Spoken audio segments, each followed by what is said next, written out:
Hello, everyone, and welcome to the 2018 Summer Poker Open here at Borgata. This is the championship event, $2,700 buy-in, had 627 entrants total, generating a prize pool of over $1.5 million, and first place is over 365K. We're down to our final 6 players here today, and going to be a very exciting final table. My name is Ricky Guan, and joining me today is Borgata's own Vinny Pahuja. Thanks, Ricky. Glad to be here and glad that you guys can join us. This conclusion is going to be very exciting, so definitely pay attention. It's going to start off with a bang. So we're going to get going here real quick because in seat 1, I want to introduce to you guys Sumeet Wayachal. He lives in Secaucus, New Jersey. His birthplace is Mumbai, India. He's 35 years of age and management consultant with PricewaterhouseCoopers for about the last 3 years. And his story is very interesting. I was chatting with him prior to the tournament, and he was telling me how he was on a paternity leave, and his wife encouraged him to play the tournament. His wife, Bhakti, shout out to Bhakti. His wife, Bhakti, told him, hey, listen, play the tournament because you took 7th in the almighty stack, so try your luck. And so in his free time, he played the main event, and look where he is. Exactly. And he comes in with the chip lead here today. Exactly. With almost 5 million chips. Incredible. And in C2, we have David Albis with a little under 4 million. He comes in 3rd in chips. This is his biggest tournament score, more than his total combined earnings to date. Yeah, it's incredible. C3 is Greg Nerenberg. Comes in 2nd in chips, a little over 4 million, and crushed live poker last year. Won back-to-back Parks 500 titles, so looking for another big score here at Borgata. In seat 4 is Jesse Mercado. Comes in today as our shortest stack, so he's going to need to do a little bit of work to run things up, but 14 BBs is plenty to work with, and we'll see how he runs up that stack. In seat 5 is Roland Chen. He is the Borgata WPT champion from last year with an over $800,000 score for that tournament. Massive. So we'll see him try to win his 2nd ever Borgata main title. And in seat 6 is the one and only Kane Callis. Kane is probably the most accomplished player here at this final table with over 1.2 million in career earnings. Biggest score coming in 2nd here at WPT Borgata for over 500K, and comes in with a little over 3 million chips, middle of the pack, but definitely one to look out for here. He's the local legend, there's no doubt about it, and I think a lot of folks who've seen Kane play either on a live stream or on a WPT final table before knows that he's just fearless. He's not afraid, and the moment here is not going to be bigger than him. It's not just going to overtake him like it may actually the guys that are a little more experienced. The moment might be too big for them, so it's going to be interesting to see how it pans out. For sure. Kane is one of the biggest cash game players in the world as well. He's played pots on stream that have been bigger than first place money here. So yeah, exactly. Talked a little bit of poker with Kane. He's been in the commentary booth with me in the past, and someone that I definitely respect, and we'll see how he does today. Yeah, Kane wanted to give us a shout out to his to Amanda, and so we know Amanda's watching and supporting. So shout out to Amanda today. All right, so let's get down to the action here. Kane opening up this pot here with the ace-9 of diamonds. So blinds are now at 80,000 big blind with an 80K BB ante.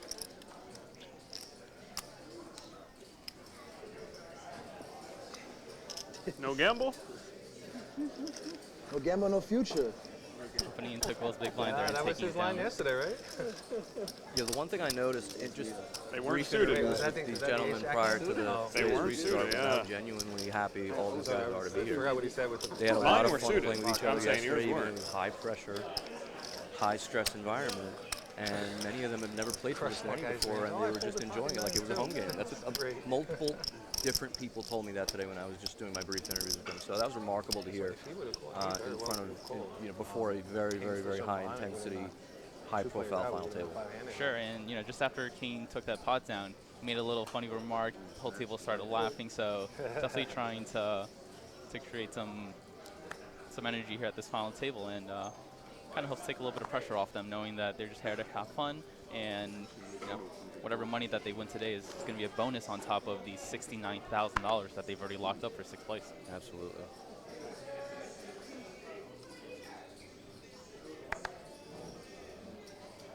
So we have a look here at Jesse, and Jesse wanted to give a shout out to his mom, Jocelyn, to Brittany, and to anyone else that's showed him love throughout his career. Jesse Mercado definitely appreciates that. So shout out to you guys, and we hope that you're watching at home, either on Twitch or whatever device you're using, and social media to watch this great final table today. So we see a blind versus blind confrontation here with Guo and Kane. Guo deciding to limp his small blind, and both players catching a piece of this Jack 8-6 flop. Guo with middle pair here, and Kane with a very monster flop, flopping top and bottom pair. What do you think about Kane's spot here? Do you like raising in Kane's spot, or do you think calling is the more optimal play? So Guo's on a little shorter bit of a stack depth. Jack 8-6 is a little bit of a connected board where Kane might decide to play some raises here, but I think there's a little bit of history between him and Guo where Guo's been very aggressive in pots, so it's not a terrible spot for him to trap here, given that Guo is on the shorter side. And he was more willing to barrel from the final table I've seen. In fact, I watched that final table recently when he won the WPT championship. He's pretty fearless as well. So these two guys that we're watching in this pod are probably the guys that have played for this money and this kind of prestige before. He did, yes. So yeah, as I mentioned, I think Kane decided to take the stronger line here with two pair, hoping that Guo has what he's representing, either queen or either a strong 8. So excuse me, a jack or a strong 8. He's railing you? He's railing you? He's railing you? I know. You better. I played with him for a while. I went deep into that one. He was at my table. It was pretty fun to play with. So Guo putting himself in a little bit of a tough spot here, deciding to lead the middle pair. 50-something of them one. Yeah, I think I would have preferred a check here from Guo, but I guess he wanted to see where he was at with the 8, and I guess he found out. But yeah, I agree with you. I think that I would have probably just preferred to check and see what Kane does. I think Kane raising there, knocking out, preventing Guo from seeing the turn in the river. Yeah, exactly. With a pretty decent hand.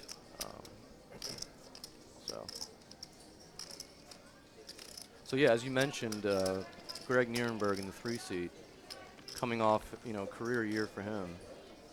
Again, another local player who's really had some success at the Borgata and Parks and other local places. So see if he can parlay a lot of that momentum into another big score today. This would be a career score for him, I think. For sure.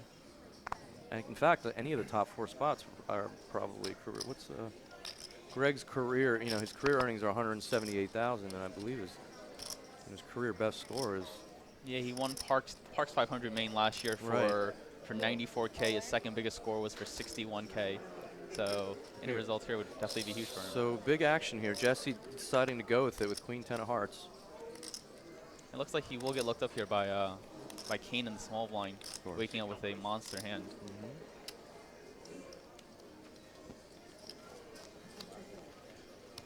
Jesse is from Brooklyn, New York. 29-year-old poker enthusiast. Came in today as our shortest stack here, so shoving for his last 975,000. Should be a pretty easy call for Kane here. 895. Very standard spot for both players, and it's just a formality. Kane's just thinking whether I think he wants to raise or maybe just call. I think he's just a little busy tipping the waitress. Yeah, that as well.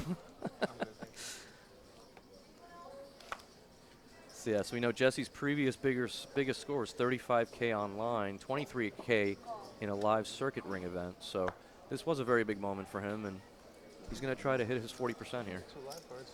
Well, actually, we know Sumeet folded 10-7, so he's actually a little bit worse. So Queen 10 suited has 37% equity here versus the Ace King, so doesn't connect with this flop. Jesse's gonna need a queen or a 10 to stay alive. Oh, and there's the queen on the turn. you can see the gravity of the moment here for Jesse. We've all been there. The river is clean, and Jesse doubles up now to over 2 million chips. So There's this. As I predicted, drama right off the start. For sure. And you know, Jesse's right in the game now, and he knows it. You know, and This brings Kane down to a little over 2.5 million. Definitely not the start he was looking for, but still think he has a fairly good shot at this final table here. oh yeah. Yeah, Kane's a pro. He's been here before. In fact, I heard he moved to Puerto Rico to pursue real high stakes cash and online and otherwise. So, He's definitely ventured into other things outside of poker as well. Yeah, A yeah. little bit of investing here and there. he's a true gambler in all sense of the of the word. So I think, you know, anyone who's been gambling for a living for a long time respects Kane Callis. He's been really mixing it up in a lot of different avenues, and high stakes cash is being one of them. So, and he loves playing tournaments too. Yeah, for His sure. record down here is just remarkable. So. A lot of my like family and friends like ask you, like, are you a gambler now? I was like, nah, I'm a professional investor, and that's exactly what Kane is as well. Yeah. Gambler just has a bad connotation to it. We need to change that. It's slowly changing.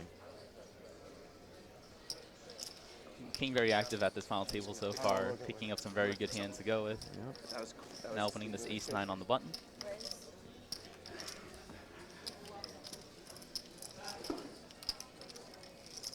I think when you got psyched, man. When you got psyched at the end.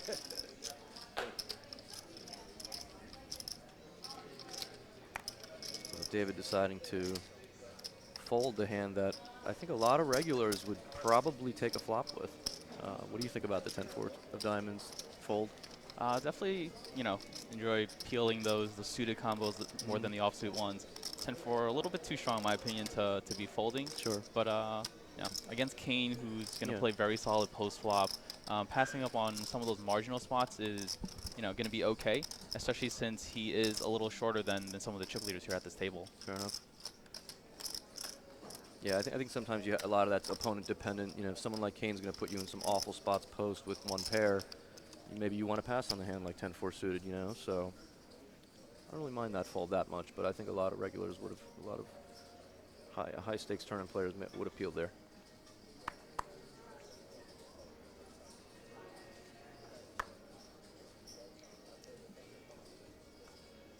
So again, folding to Kane in the cutoff with a very premium hand to have in a six-handed poker game. If we're going to think that Kane being the most experienced one coming into this final table is just, you know, trying to bully the table a little bit, but no, he's just picking up some good hands to open. It really is.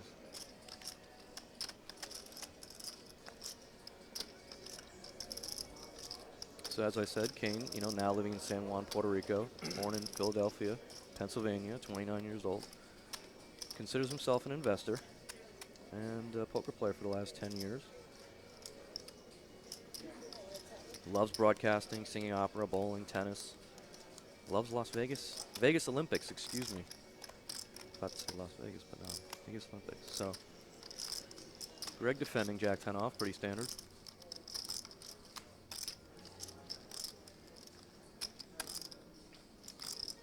So on this King 8 deuce flop here, it's going to be a little more favorable for Kane's, you know, opening hands here. Mm-hmm. We're going to see how he decides to play ace high this time. Interesting. Kane electing to check. He felt like he had enough showdown value with ace 10 and didn't feel like he needed to deny enough equity, so. Greg with interesting checking again. He kind of feels like Kane has something, so seems like he's maybe just surrendered here. Yeah, a lot of times when players check on this King 8 deuce flop, they're going to have some sort of showdown value. Yep. Check. Okay. So, It's going to be very unlikely for Greg to win with Jack high here. yeah. So it would have presented an opportunity for him to bluff. He decided not to do it this time, though. Yeah. A lot of times in those spots, you have to really decide because your opponent's going to get to the river with ace high a lot when they check twice. So you're going to have to decide if you can put a sizing out there that's going to make them fold that ace high. And it looks like Greg didn't choose to do it this time around.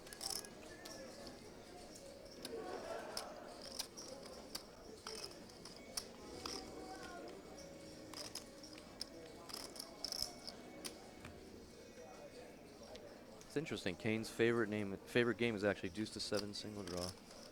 Cash. He's definitely proven himself in the no limit world, that's for sure. Yeah. Kane plays a lot of high-stakes mixed games as well, so not surprised to see a no-limit hold'em game in there as his favorite. So we see your folds to Sumeet in the cutoff. I think this might be the first pot he played today. Mm. And pretty standard open. Sumeet wanted me to give a shout out to all his family in India and West Coast, California, Seattle, Florida. Yeah. All you guys watching at home. Hope everybody's, if you're home and you're watching on Twitch, please, you know, we want you to interact with us as much as possible. So tweet at us. I'm at Vinpahuja, at VINPAHUJA. And you can find Ricky at RatedGTO, RATEDGTO. Yep. And I see some of my my followers from my Twitch stream here as well. So shout out to you guys for joining us here on the Borgata AC channel. Yeah, definitely show us some love. We definitely want to interact How and often chat we're with all of breaking? you. So Is after this level wherever or you are every 2 levels? Cool. in the Thank you. world or in cyberspace, definitely give us a shout. We want to hear from you. Sure. The best way to interact with us on the stream right now is in chat. So be sure to spam there for who your favorite player is, and as the action goes along, if something exciting happens. If you have any questions, you can feel free to type them in chat as well. Me, Vinny, or one of the mods in chat will be glad to help. Yeah, or Borgata AC, at Borgata AC on Twitch. So definitely check us out. We plan to be here for a while, actually. So as we see here, Sumeet opening the hijack, ace-6 of hearts. Again, very standard open. Let's see if David decides to call or 3-bet. I can't imagine he's going to fold. Yeah.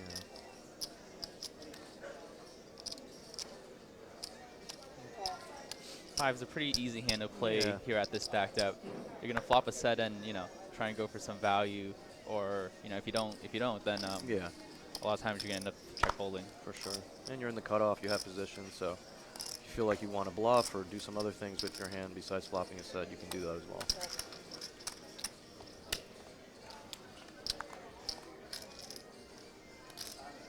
Interesting. Pretty sweet flop here for Sumeet. Yep. King 9-3 with 2 hearts. Sumeet flopping the nut flush draw here. Let's see how he decides to play this one. Yeah, certainly has the range advantage, and David's really going to have a hard time continuing here. Does have the 5 of hearts in his hands for a little bit of backup. You know what the live stream is? I asked the guy and he doesn't know. The one who's doing the live stream. He said Twitch, but it's like not. Yeah, it's interesting. You and I both made day 2 of this tournament, semi-deep runs. Who did you play with at this final table that you've actually had some recent sort of history or experience with? Played with Jesse on day 2. He had the chip lead for most of day 2, so nice to see him here at this final table. Nice. Played with Guo on day 2 as well, and he was able to run up a stack very quickly. And yeah, I have a little bit of experience playing with Kane. We actually both made this final table here last year, and Nice. yeah, definitely one of the best players I've ever gotten a chance to play with. So David was a non-believer. He decided he wanted to see another card, and Yeah, Fast can definitely still be the best hand here on the For King 9-3 sure. board. so The King here is actually pretty good for David, especially after Sumeet checks. all right, so he's going to actually decide to. He's gonna bet here for a little bit of value, a little bit of protection. Certainly, most rivers are pretty bad for his hand, so I like this bet. He's trying to deny that, the last 14% to those 2 overcards that Sumeet, probably has after he checks here. Yeah, little does he know that Sumeet's actually Yeah, it's 2 overs only a and the flush draw. only a 3-2 dog here, so He can catch up with any heart, a 9 as well, an ace or 6. there it is. So one of the many outs Sumeet had. It's gonna be interesting. Is he gonna bet or is he just gonna check and let David bet a king if he happened to have one? Over 1 million chips here in this pot now. So now does David just take his showdown or does he decide to turn it into a bluff because he doesn't? It's interesting because on this board now with 5s, I don't think he has much showdown value Right. left. Right. Wow. So he is going to unfortunately bluff off a lot here, and Sumeet's going to. He puts out a very small bet though, Yeah. so I guess he's trying to target a very small range of like pocket sixes through pocket eights that he's trying to get Sumeet to fold. Yeah, I just think. But Sumeet's never folding an ace. Yeah. I was afraid of that resort. And with that, Sumeet adds to his chip lead here. Now Not almost frustrated, 6 they need some million in chips. Yeah, that's a pretty hefty hefty pile to try to get through. Fives. Like I said, it's interesting. The only two players at the table that have played for this kind of money before is Guo and Paired and it slowed me Kane. down. Right. What I was talking about. you know, It's the only thing the I rest did. of the guys, while again, I can't speak for their financial situation. I'm just speaking as far as their poker career, as far as their live results are concerned, what we can actually see and witness. Yeah, I would kind of throw Greg into that category as well, where he's had a lot of recent success. He He's has. been able to close out, For sure. you know, some big tournaments. Mhm. So he definitely knows how to navigate some of these final table spots. Yep. So Sumeet now with almost a third of the chips in play. 627 players started this $2,700 buy-in championship event. So almost 19 million chips in play, and he has about 6 million of them. He says he sometimes plays online in New Jersey. His biggest tournament cash prior to this was 34,000. And like I said earlier, he's on paternity leave, and his wife noticed that he took 7th in the Almighty Stack Right. last week and encouraged him to play the main event, and here we are. So Great decision by the wife. it is a pretty amazing story. And here we go. As we mentioned, former WPT champion here at Borgata, 2017, over 800,000 for that one score, which clearly makes up, majority of his career earnings of 842,000. Had a hand to call with. Had a hand to call with. Guo wanted me to give a shout out to his wife Suki. She's at home watching, so shout out to Suki. Thank you for supporting Guo in his poker pursuit.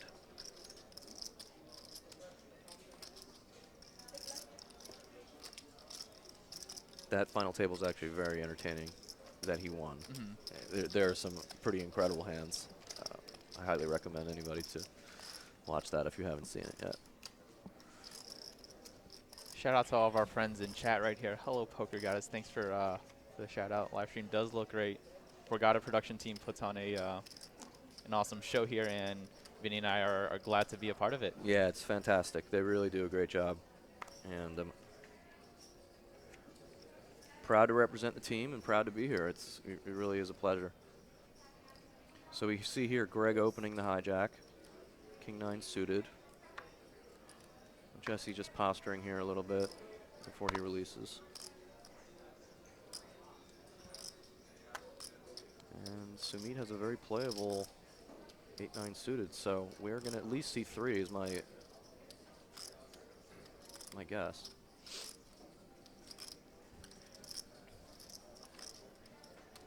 It's interesting. Do you know anybody in the management consulting world? I do not. I knew a lot of people who were, when I was graduating school, a bunch of my friends ended up doing exactly what Sumeet does, IT consulting, and sort of, wow, he just folded. That's Ace busted. Ace is busted. not what I expected. Too soon to do. With 6 million chips, he just folded for 120,000. It's almost like he knew he was dominated in the spot. Wow, that was, that's pretty surprising. A lot of respect there for head open in the hijack. Yeah, that's actually really, I mean, I can't imagine our graphic reader was incorrect, but that was very surprising. Anytime you have a suited hand, you know, it's worth defending. Anytime you have a connected hand in the big blind, it's worth defending. Well, And then when you had to have a suited connector like 9-8 suited, you know. and he has 6 million chips. I mean, Yeah. that's, you know, he can put maximum pressure here. I mean, that's the beauty of having the chip lead at a tournament like this when the pay jumps are so big, is that, you know, we can talk about ICM later if you'd like, but that's the beauty of having the lead he has. He can put maximum pressure on them with a whole variety of hands, including 8-9 suited. Absolutely. So to see him just fold there was actually really surprising. But to be fair, I haven't played with Sumeet much. Maybe he's a very conservative player and just kind of goes by feel rather than, Yeah, you know, the for math. sure. As we both know, the math there obviously is to just not really worry about it and just take a flop. So, you know, like we said before, sometimes the moment gets really big for people and they'll do things that are very uncharacteristic. And that may be a spot that Sumeet normally calls. We don't know. Yeah, a lot of times, you know, people play really well coming up, leading to a final table. And then once they get on the live stream, they feel the need to adjust their play a little bit, play a little differently because they're on stream. But, my advice if I were coaching these players is do what's been working that got you here. Exactly. And, That's trust what I in the game, trust in, the work that you've put in to get to this point. exactly what I said to David specifically, our seat 2. David is probably the least experienced out of everybody here, to be fair. And that's not a knock on David. David's, a busy man, 39 years old. Yeah, David only came into this final table with 23,000 in recorded live career earnings. Right. So, he's already locked up over 69K. Yeah. Definitely a, I guess, poker career changing score for him. Absolutely. How did he start playing poker? Right before the moneymaker boom. A lot of TV coverage got him into it. And he actually said his favorite player is Kane. So we got a little bit of a fanboy situation at the same FT. There we go. I'm not sure if he wants Kane to know that specifically, but no, I'm just joking. We all love Kane.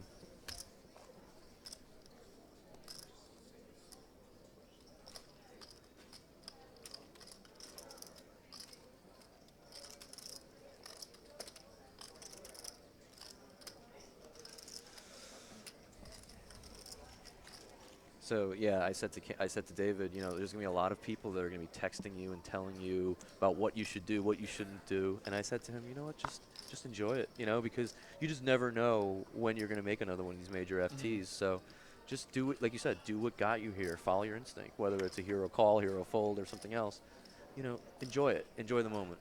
We know that he's not, he doesn't play poker necessarily for a living or for income. So just enjoy it. It's what got us to enjoy the game in the beginning. So we see here Jesse with a very big hand. Opens with the pocket kings under the gun, and Kane has a decision here with the ace-10 offsuit in the cutoff. I think all options are on the table with the ace-10. Calling pre is a little dicey. 3-betting pre is definitely an option. Right. And folding is okay as well, especially with Jesse opening under the gun into some of the bigger stacks in the blinds here. Exactly, and we both know that Jesse, is not really going to get too far out of line here under the gun. Even at a 6-handed table, like we said before, we know how big this spot is for him. So For sure.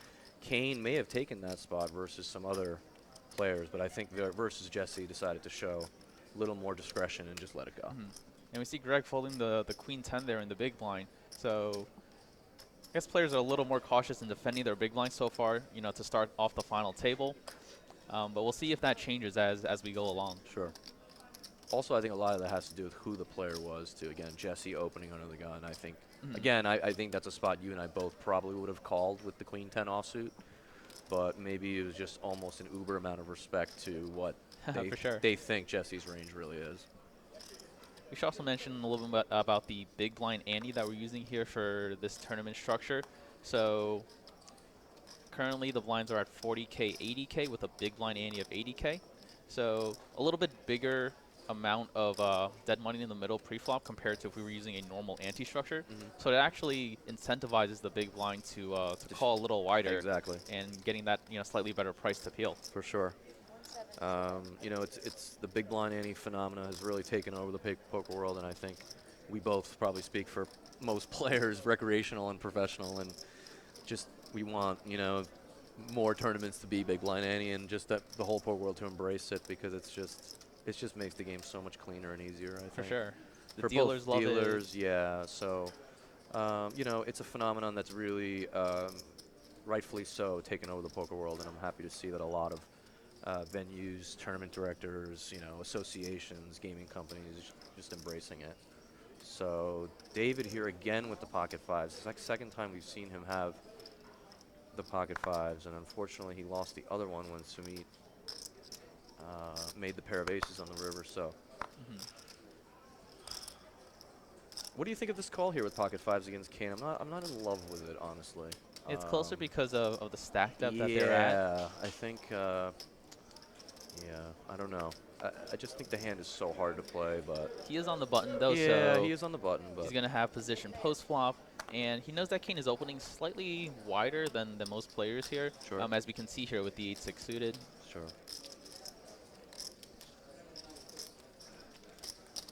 Jack, Jack, 7 rainbow board here.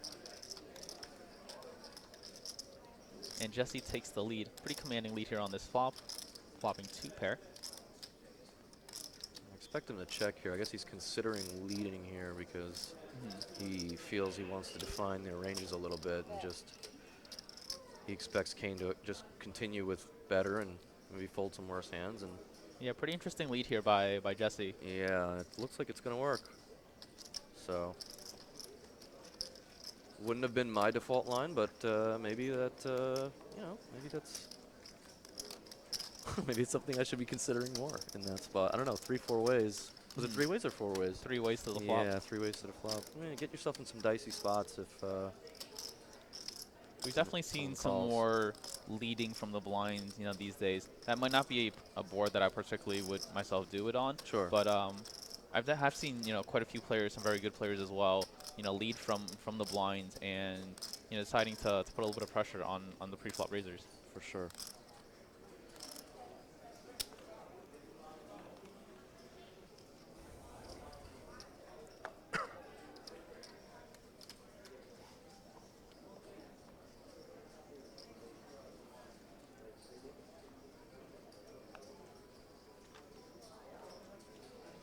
So here's Greg Nerenberg, Great Neck, New York. Prior to poker, he was in a sales role for about 3 years. And we asked Greg if he would want to be somebody else, even for just one day. And he said no. He loves his life and he wouldn't trade it for the world. So good for him. That's a good answer, yeah.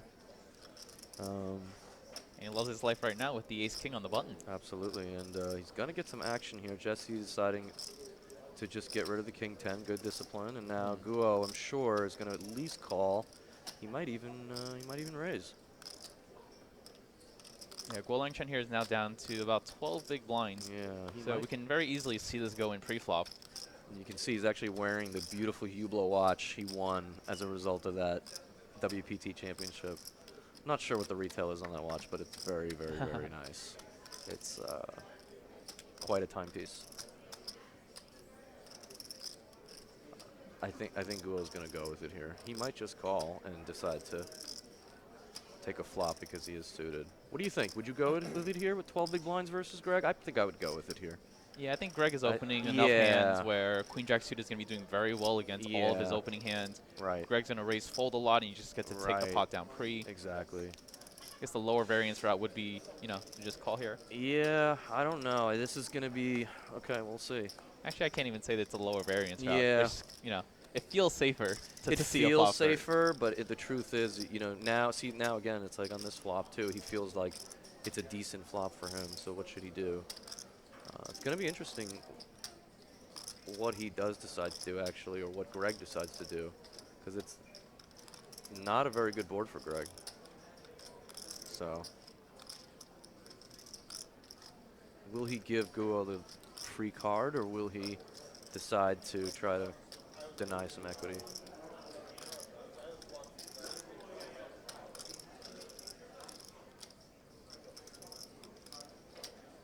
Long tank there before checking. I wonder if Greg's going to perceive that as that Guo likes the flop, or kind of just up to just thinking about it or pretending to like the flop.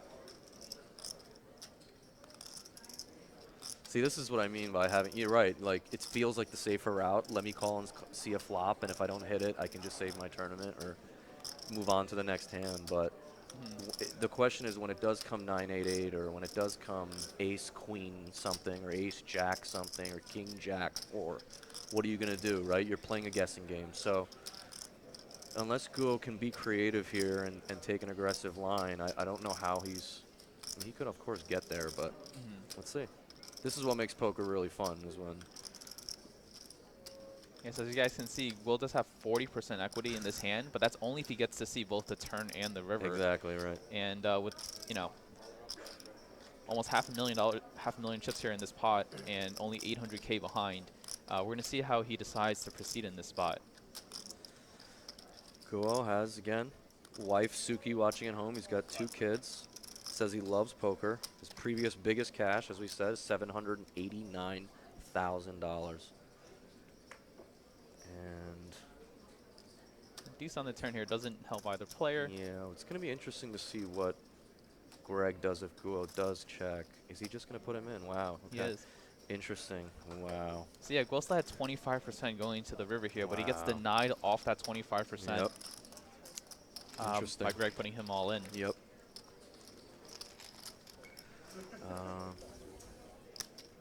So yeah, he definitely had the option to either 3-bet shove pre, Right. which would have been totally fine. I definitely think it's making chips, Yep. making money shoving pre. On the 9-8 flop where he does have the gutter 2 overs, he had the option to check raise all in there as well. Right. And Greg might have folded a hand even as strong as Ace King, Sure. but decided to play slightly more passive. Yeah. Might have saved himself his tournament life here, for all we know. Yeah, if he shoved the flop, do you think Greg decided that he was just going to bet call given the stack size, or do you think he was just going to? Do you think Greg thought to himself, hey, if he shoves this flop on me, there's enough draws and enough hands I beat, hands like Jack 10, Queen 10, Ace 5 of spades, all these different hands that Guo can have. Is his hand good enough to bet call, you think, or do you think he was going to bet the side maybe, or what do you think? Yeah, with the hand as strong as Ace King, Yeah, that stack size. it really depends on what he perceives Guo's range to be. Right. If he thinks Guo is going to shove a bunch of those, those gutters, those flush draws, then Ace King is for sure good enough to call with. And the reason why he bet the flop was for value. Sure. To try and, get Denies. value for his hand, Yeah. not a little bit of equity, and, strong enough hand if, Guo decides to shove. But as we can see, because he's not shoving some of those gutters, Right. a hand as strong as, 2 overs in a gutter, Right. then it might be incorrect if Guo were to have shoved in that spot. Fair enough. Fair enough. Man, your range So a lot of is times strong when too. you're, Nothing can go wrong. making with you, decisions, there's always an optimal play what a computer would tell you to do, Yeah. but there's That's not getting kicked out. also Are you really my getting a friend? feel for what your opponents are doing Absolutely. and adjusting to each of them in that particular moment. Absolutely. But if you look at the players, I mean, really, they're playing for so much money, and probably in some situations, life-changing money for many of them. And the levity and the sort of the fact that it just seems like they're not that serious. I think that's cool to see. A lot of times, I think one of the complaint poker nowadays is that you get too many robots at the table, and it looks like these guys are actually really enjoying their company, even though they're playing a freeze out for quite a large sum of money. So Jesse here, I hope he does take the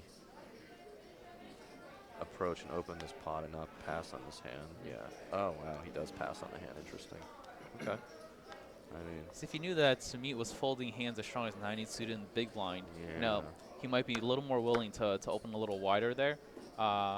Also, with Guo's stack, it's not like you're worried about getting reshipped on. You're pretty happy to raise call his stack here, right? He's on the button.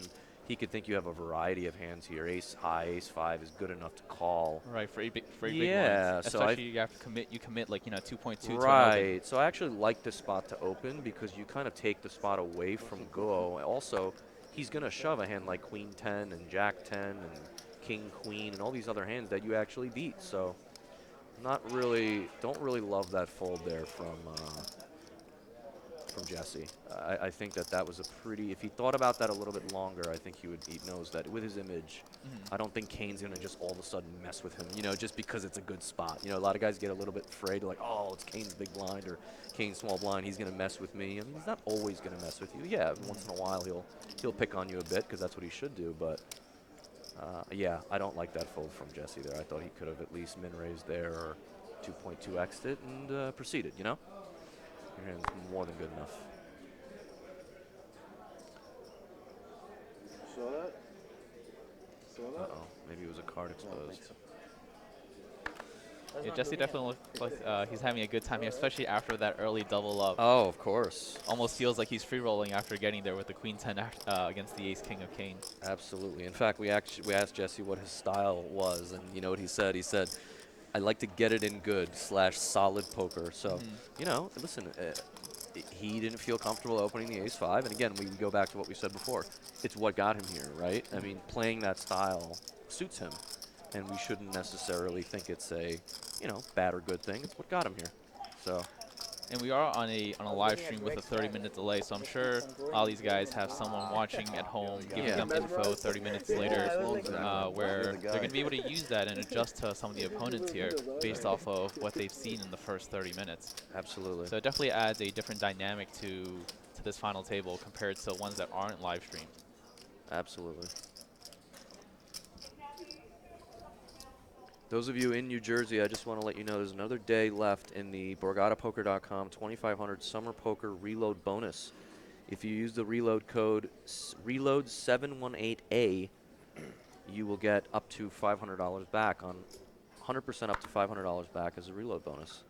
Remember, that ends tomorrow, July 27th. Again, the bonus code RELOAD718A. Only on BorgataPoker.com.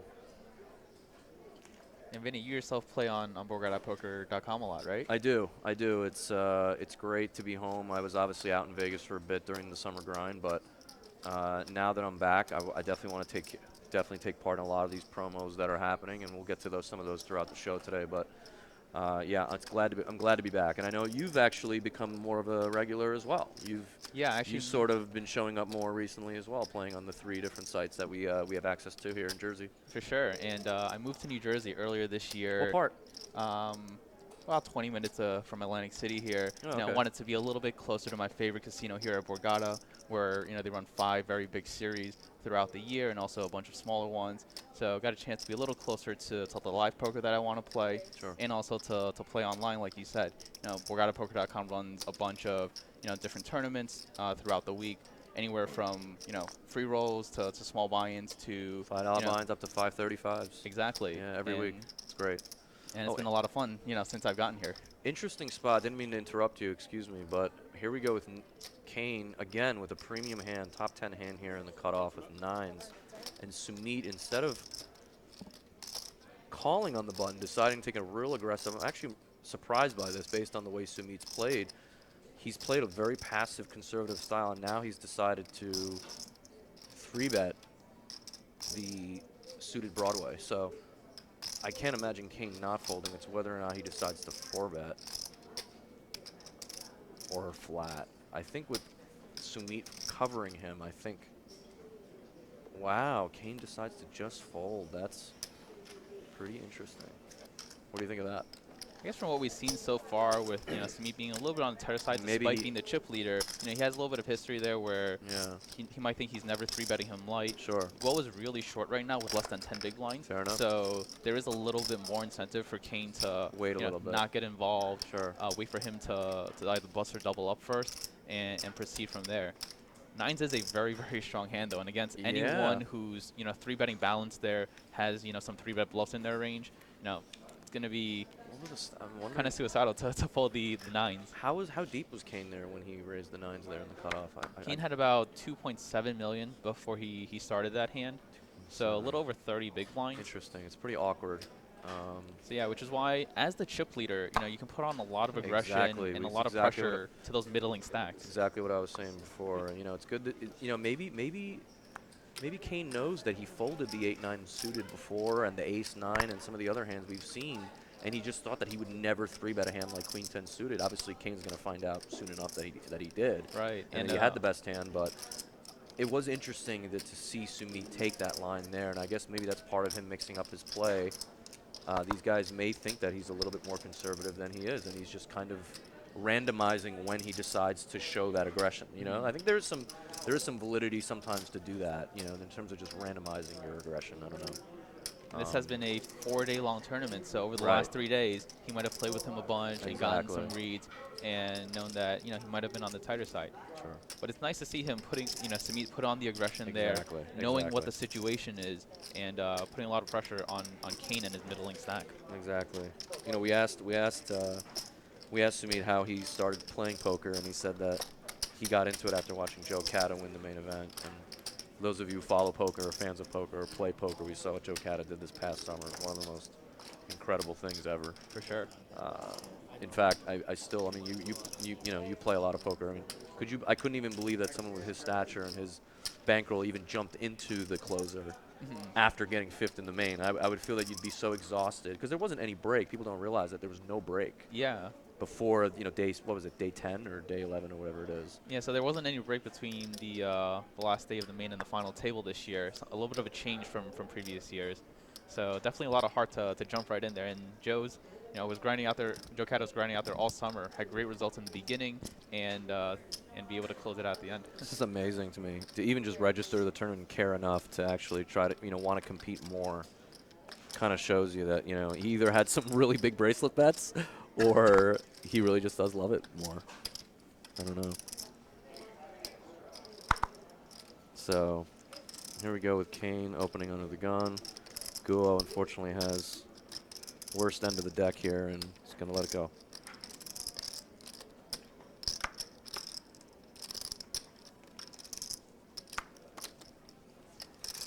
So as we said, Kane is the local legend. He's probably the player who's played for the most money here. We asked him something that you'd want people to know about you. He said that he sung the national anthem at the Phillies opening day each year. Yeah, That's pretty incredible, right? I know his father is a legend in the broadcasting world as well, Harry Callis. So pretty incredible.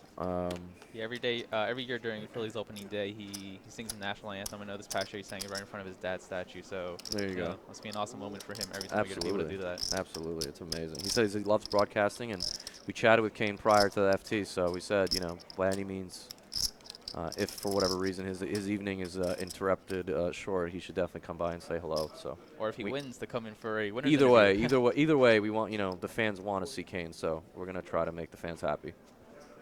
Remember, guys, you can reach out to us on Twitch, Borgata AC, or on Twitter. I'm at Vin Pahuja, VinPahuja.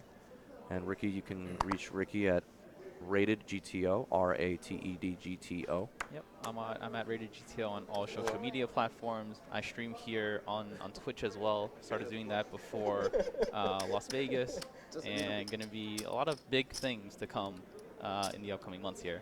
Okay, so Kane's going to have to do a little math here. You see, he has, again, the bottom end of the deck, but Guo is so short that he needs to start thinking about calling with these hands because it's just a math problem. And so here it is. He ends up having the best hand, even though You're ahead. It was a he reluctant didn't call. want to call. So I got already going. Okay. You don't have much of a choice, my friend. I would have waited. Yeah, 10-4 off He is says we're coming probably any minute. near the very bottom of the hand that you're going to call. Yep. He didn't But make it again, to the next Guo level. unfortunately was so short that Kane is just getting a good price in the pot, and as we see here, A 10 or a 5. commanding favorite. So Guo's going to need a miracle here, or he will be our 6th place finisher. Yeah, so with that, Roland Chen is out in 6th place, cashing for $69,182. Another awesome run for Guo, who is a previous WPT Borgata champion here. So padding to that resume a little bit more. Great run, Guo. Yeah, definitely.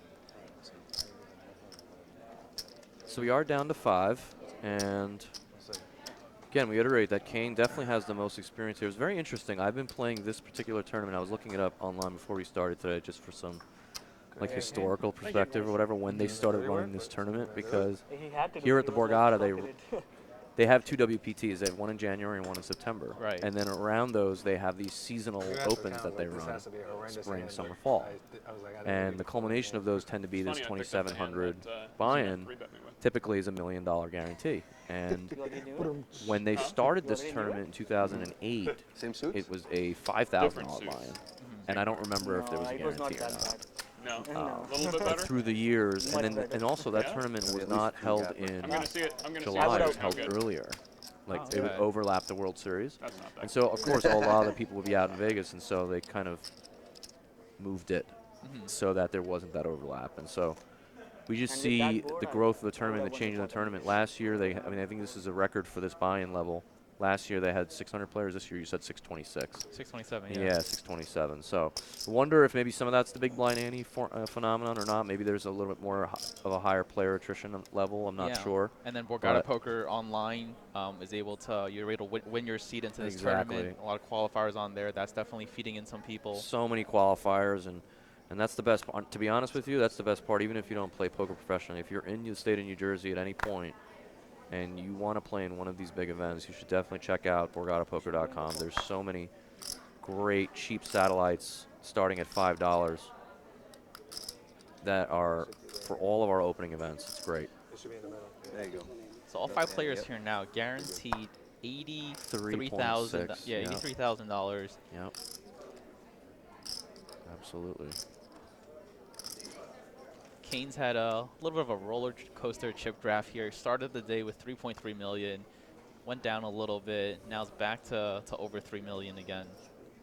So the one thing I find so fascinating whenever I watch live streams is blind versus blind play. I don't know what you think about this, because blind versus blind play for the most part is just heads-up poker, right? So really, without oversimplifying it, to me, it's when you're playing in a 9-hand or even a 6-handed tournament, actually more in a 9-handed tournament like this one was, you're not playing heads-up poker all that often, right? Right. You're just so I always find these spots to be very interesting. And we see here that Kane, even with a hand with like an ace, he's just limping in. And part of that is just sort of out of position, keeping the pot small, and also just the fact that, like you said before, Sumeet covers him. So there's a lot of ICM sort of relevance here for him to not bloat the pot out of position. For sure. And Sumeet obviously taking the more aggressive line, which we like. We want to see him put pressure on the middling stacks. So it's going to be interesting to see what happens here. And Vinny's referring ICM. It basically means that the player's chips are worth a certain amount of dollars. This is a $1.5 million prize pool with a lot of it up top, remaining here for the top 5 places. There's a pay jump from 83,000 to almost 105,000 from 5th to 4th, 129,000 for 3rd, 205,000 for 2nd, and 365,000 for 1st. So a lot of the middling and a lot of middling stacks have to be aware not to get into some very huge pots and bust out before the shorter stacks, because these pay jumps are important. Yep, absolutely. Although here at Borgata, there is, a good chunk for first place, and it is a little more incentivized for you to go for it a little bit, Absolutely. just because of how big first prize is. For sure. Oh, that's good. I thought you put 200. So here we go. Very interesting on the flop. Sumeet with a standard c-bet, and Kane deciding to call with ace high and backdoor nut flush draw.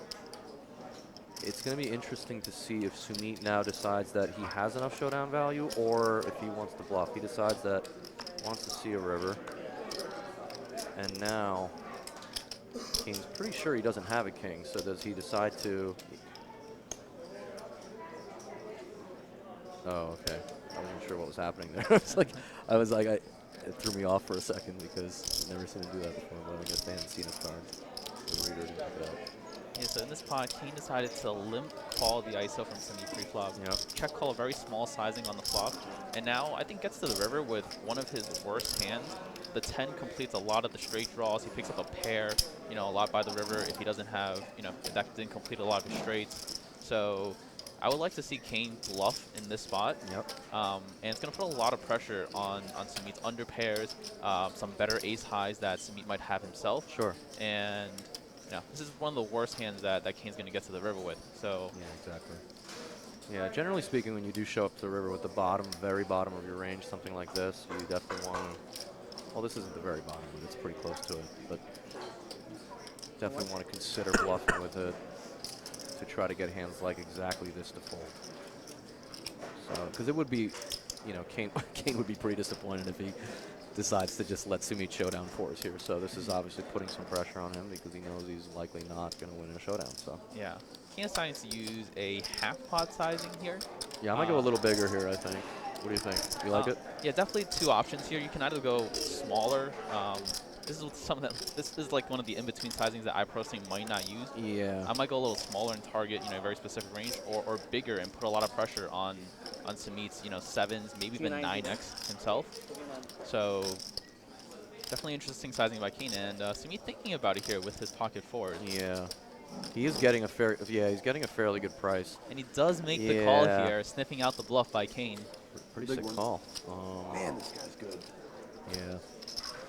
Kane fairly perplexed there by the call by Sumeet, but Yeah. you know, I would have gone a Call, little Sumeet. bit bigger just to put some pressure on him, but who knows? Maybe he calls a bigger sizing anyway. We don't know. We'll never know, but only these guys will know that. But very interesting hand. yeah, pretty awesome result there for Sumeet. You know, running into one of Kane's bluffs, and Yeah, it was a tough you one. have to know your opponent is capable It was in a tough turning one. some of those ace highs into bluffs For sure. for you to call in that spot. Yeah, maybe they have some history. You're right. We're worried about a And king. also, I think, No, everything on the board. Full yeah, what's board. going to be interesting to see is if going forward, if Kane I put decides you to on the bluff ace high. Sumeet again, I right? knew you Because were now calling it's everything pretty ace high. clear that Very nice he's raise. willing to hero call, right? Right. And I so don't know whether you it's going to be carry your interesting to kicker see there. if further on down the road here, when we get three or maybe even heads up, if Kane decides to do it again or maybe goes bigger or what. That's what's really fascinating about poker is that who's going to make the next adjustment and what is that adjustment going to be, if any? You know, we asked Kane what his greatest poker accomplishment was. And he said he grinded to the highest stakes cash games online in the first year of playing professionally. He said he was up to the Rail Heaven stakes of 501K on full tilt poker. Do you remember those days? It might have been before your time. I was not around. Rail those Heaven, days, unfortunately. Rail Heaven 501K was pretty fun. That's when they were still giving out like the Red Pro deals, and there was all that drama with that. And I wish I was playing poker back oh then. man, it was great. I wish I was playing more prior to Black Friday. It's one of my regrets actually. I just mainly a live pro starting out, and I played actually majority of my online poker post Black Friday, prior Yeah. to, you know, rather than pre Black Friday. So it's one of the things I definitely regret because the games were so soft back then. For me back then, I just always, you know, watch poker on TV, and you know, I would look at some online content, you know, with some of those high stakes games, but never really got a chance to play myself. Sure. So I was very happy that New Jersey here got online poker, regulated online poker, and I was able to move here and battle with some of the best players in the U.S. It's great because, you know, even when I play here at the Borgata in the live events, there's still so many people that live within New Jersey that, for whatever reason, don't embrace online poker, don't trust it, aren't comfortable with it. And that's fine. I think gambling online is not something that everyone's comfortable with. You know, Right. and we as regulars and pros need to accept that too, right? It's not just, well, what's that guy thinking? You know, like, obviously no one's getting cheated because it is regulated, and Right, and it is, you know, so, you know, and that's a huge comfort because you're never going to lose your money. You're always going to have access to your money. And but in terms of the playing and in terms of bots and all this other stuff, you hear all this stuff at the tables, and most of what people assume that is just so nefarious is just not happening. Yeah, I personally love, you know, just playing, you know, from my home, the comfort of that. It's just and conveniences. You can't beat it. And for me this year, you know, I wanted to do something more than just traveling and Yeah. playing. Like, I come out to every single Borgata series, Yeah. but, you know, outside of that, you know, I do a little bit of traveling, but I spend most of my time, you know, at home playing online here on the New Jersey side, creating content and, like, streaming on Twitch for, you know, a lot of the viewers that are here, and, you know, just having fun with poker. And that, I think, is the most important part about this game. You have to realize that this is a hobby for a lot of people. It is a game. And for me, it's my favorite one. You know, it's a passion of mine, and I think a lot of people need to, you know, re-embrace that. Of course, I think. Yeah, I think it's good that, you know, you come to New Jersey and embrace that because for whatever reason, especially if you play mainly tournaments, I think getting the volume is really, really key. For sure. So when you're getting in like mid stakes and even some high stakes volume in online, it's good. You know, it keeps you it keeps you sharp too. So here we go, down to 5. Action slowed a little bit. Guys are playing a little bit more careful. There's no real clear. I mean, who's the short stack at this moment? Is it Greg? No, not Greg. Excuse me. Is it David? I think it might be David. David has lost a little bit of chips at this final table. Yeah. Here. And that's a reminder of what they're playing for, guys. Real hefty up top, 365, followed by 205, 129, 105, and 83.5, 83.6, excuse me. So, yeah, as you said before, Borgata's still pretty top-heavy here. So a lot of the crushers continue to come here because it's not as flat as maybe some other places, but you're still getting your money's worth. I think the min cash was still about 2 buy-ins, so it's not like you're getting, you know. Yeah, it was over $5,000 min cash. Yeah, over 5,000 min cash, so I think they paid 63 spots in this tournament. So, all right, here we go. David waking up with a premium hand, and let's see if Greg decides to play back at him here with the king-queen.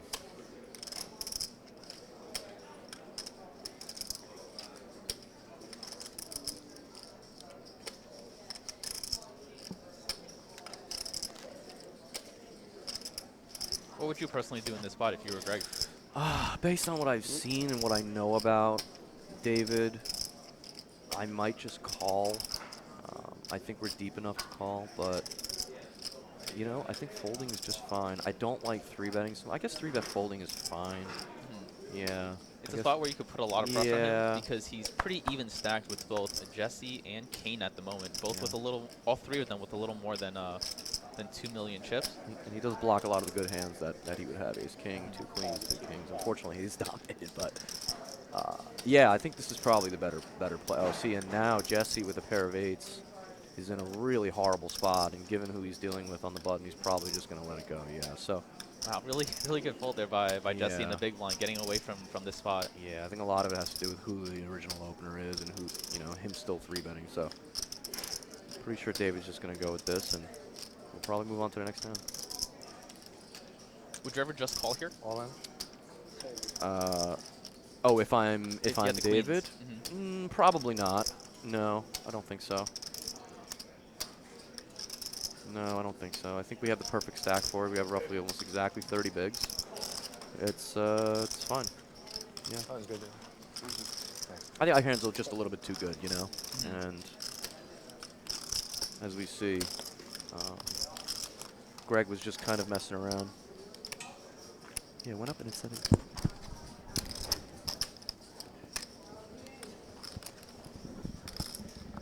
Should just tell you. So that's David from Jackson, New Jersey. Anything good? He wants to shout out his wife who's here, supporting him.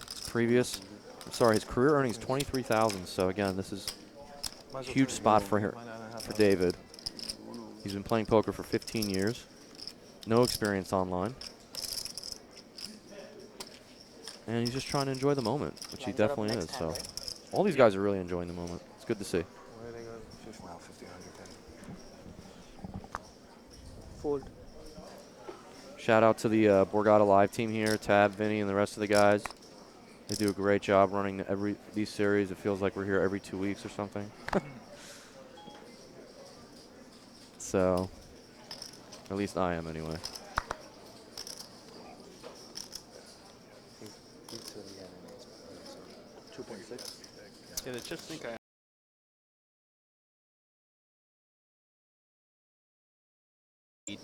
and Greg a clear second place here with almost 4 million. David after taking that pot down with about 3 million, and Jesse and Kane are both the short stacks here with a little over 2 million. Right. So definitely the favorite as of this point to take down the title with over a third of the chips in play. But as we know in poker, anything can happen. All right, just checking the social media, making sure we're not forgetting you guys here. You guys can tweet at Borgata Poker using the hashtag Borgata Poker Live, or you can tweet at us individually at Vinbujo or at RatedGTO. And we're also hanging out with you guys here in chat as well. I see you, John Christopher. Give Dave some final table love. You got it. Thank you for tuning in. Shout out to Kev Math, always doing his thing and keeping the poker world abreast of what's going on and who's winning what. And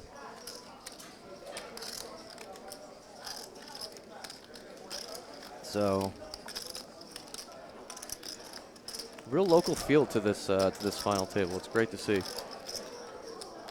Usually you get some, random from Vegas or from California or from Florida, but no, it's all the guys that we've seen here a lot. And who knows, maybe the mood starts to change a little bit when it gets three-handed. They do seem to be a little more somber compared to the beginning. Who knows? Again, as the page, they're guaranteed 84,000 right now, and then it jumps to 6 figures and then on. So For sure.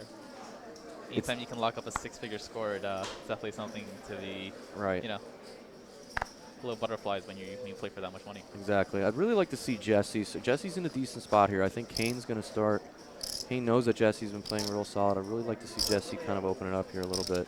Fortunately, he's run into a hand, but Kane picking up the aces in the small blind. The best hand in no one hold. So the blinds have increased to 50,000, 100,000 with a 100,000 big blind ante. So Kane here now off a 24 big blind stack. We'll see how he decides to play these aces.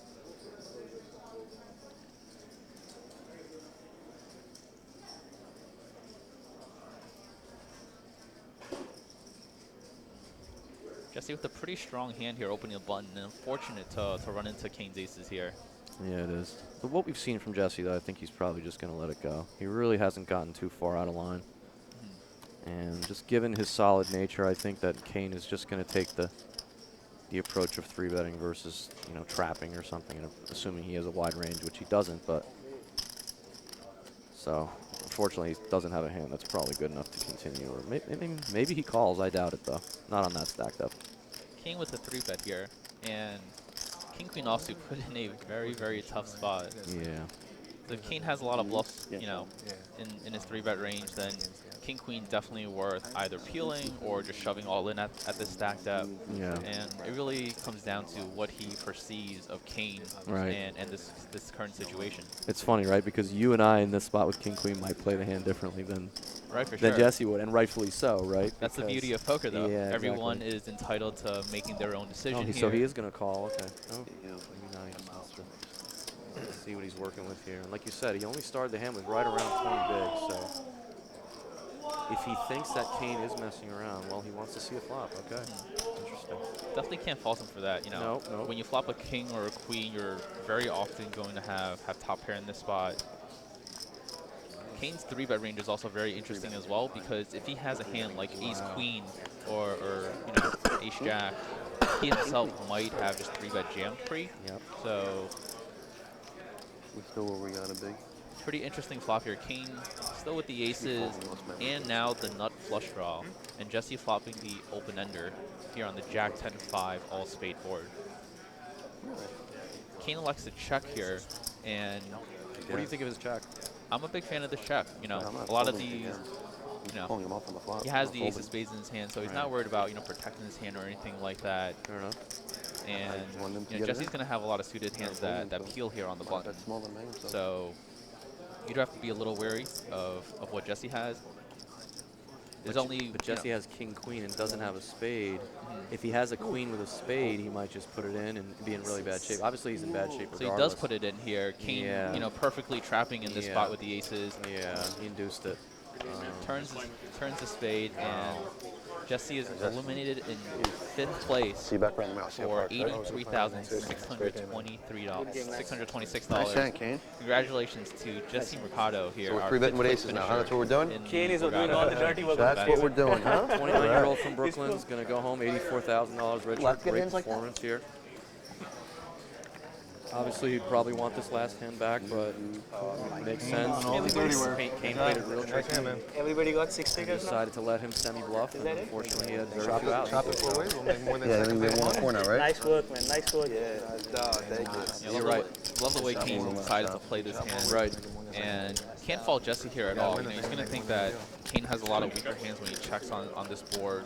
It was unfortunate that he ran into one of the the best hands that Kane has here. Yeah. And you know, couldn't get there with the king queen. Yep. No, it should be as per the budget. So just like that, we're down to 4. Both players were very close in chips to start the hand, so they're just counting the stacks down to make sure that Kane did indeed have Jesse covered. Now they're each guaranteed if we are getting more 105,000, and then the jumps from here on out start getting real big. So. Thanks. If the 3 of us all use Jedi mind tricks and convince Kane to talk numbers, I don't know. I'll talk. I'll talk, but You might have to lead the talk, because I have no idea what direction we're going. Dave, I'll give you the same deal I did yesterday. I'll take first. You guys chop up the rest. He's joking with the rest of the players That here was not that the last deal you he'll be more than happy to make a You're deal right. if The he's able last to deal I get first said place was money. 30K off. I'm a man of my word.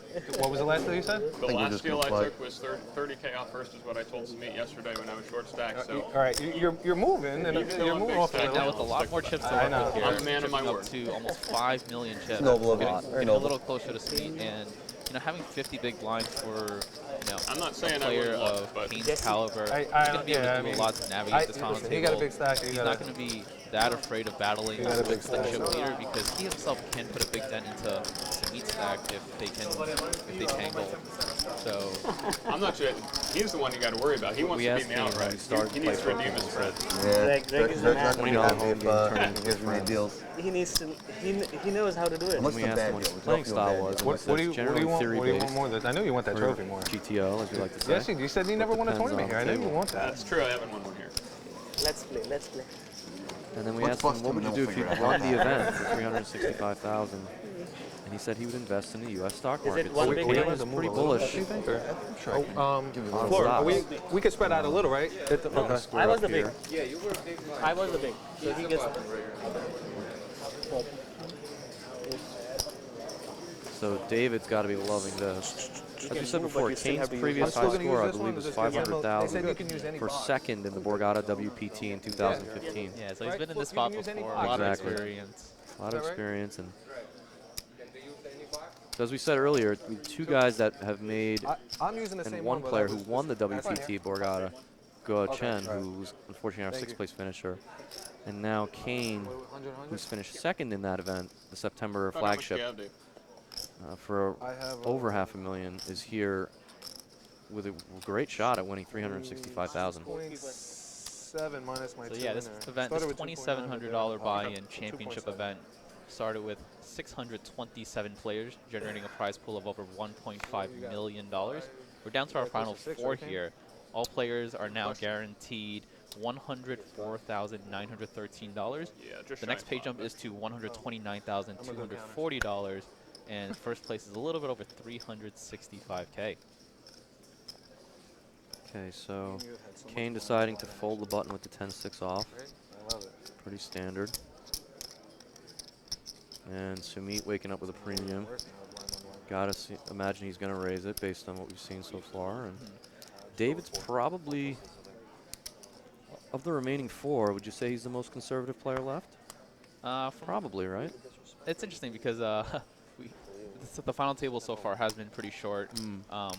We haven't gotten to see them play too many hands, but based off of his recorded earnings and his experience playing, Sure. it might lead him to playing slightly tighter than some of the other players. Sure. Just because this is his biggest score. But for some players, that might actually lead them to being more comfortable. They feel like they're free-rolling the Exactly. moment. I've already locked up my There's biggest no pressure score. on me. I've been here. Whereas Kane might be feeling some pressure because he wants to finish it on his home soil. Exactly. He's come so close before here at the Borgata for the mini glass Borgata. We'll show that later. It's a beautiful glass trophy. It's right behind them, actually. Is it there? Oh, there it is in the back if you look closely above Greg's head there.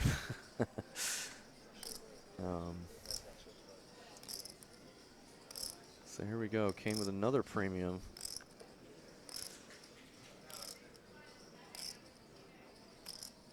So now that we're down to four-handed, we'll see if any of these players start adjusting play a little bit, especially now that the live stream has caught up. You might have been able to get a little info from Friends, family. Exactly. Yep. Telling them, hey, he's not defending 8-9 suited. Hey, he's not defending Queen 10 offsuit. Those are. Or he's now capable of 3-bet bluffing with Queen 10 suited. Right, right, exactly. So we have seen some pretty interesting hands here. Let's see what. Now, Sumeet, again, is he going to try to pick on Kane a little bit with the weak ace, or is he just going to let it go? See, if there's anyone that he can, try and put a lot of pressure on, it is Kane, because he's now, second in chips. There are a couple of short stacks, beneath him that he doesn't want to bust before. So it's not a terrible spot for Sumeet to put on a little bit of pressure, especially with the ace blocker. Oh, did he call here? I can't tell. I think he might have called. Oh, wow, he called with the ace-6. I'm not a huge fan of this play. If he was suited, I could understand it. That would have a little more. That would make a little more sense to me, but I'm not crazy about this play so much. From some of the hand histories that I've seen earlier in this tournament on day 2, day 3, Sumeet does like peeling some of these ace-x combos, both suited and unsuited, from the button. I see. And he's been able to win some very big pots with them. Okay. So we'll see how he decides to navigate this particular spot. Yeah, Greg with a pretty easy peel here with the red 7s, and we're going to see a flop. When Sumeet was actually tanking, I thought he was considering 3-betting versus, folding, and instead he called, which actually would have been probably the third option that I would have chosen. But again, that's what makes poker great, is that you know, he's been playing with Kane for, you know, more than 24 hours, 36 to 48 hours potentially. So who knows what his plan is? Maybe he has his own plan. So we'll see what the plan is. This is gonna be very interesting. Greg is likely gonna, you know, unless the board runs out, kind of scary. Greg could likely lose a very big pot here. We'll So see. all three players might think they have the best hand here on this flop, on this Yeah. 5-4-4 rainbow board. Yeah. Right, you want to talk shots? No, I wanted to. So let's see what Kane goes with sizing. There's 840 in there. There's no need to go too big here, right? He can just go kind of small and just Right, not at all. keep a especially- lot of the worst hands in. He's got to assume that Sumeet has maybe a small pair perhaps, or but in fact it's actually Greg who has the smaller pair.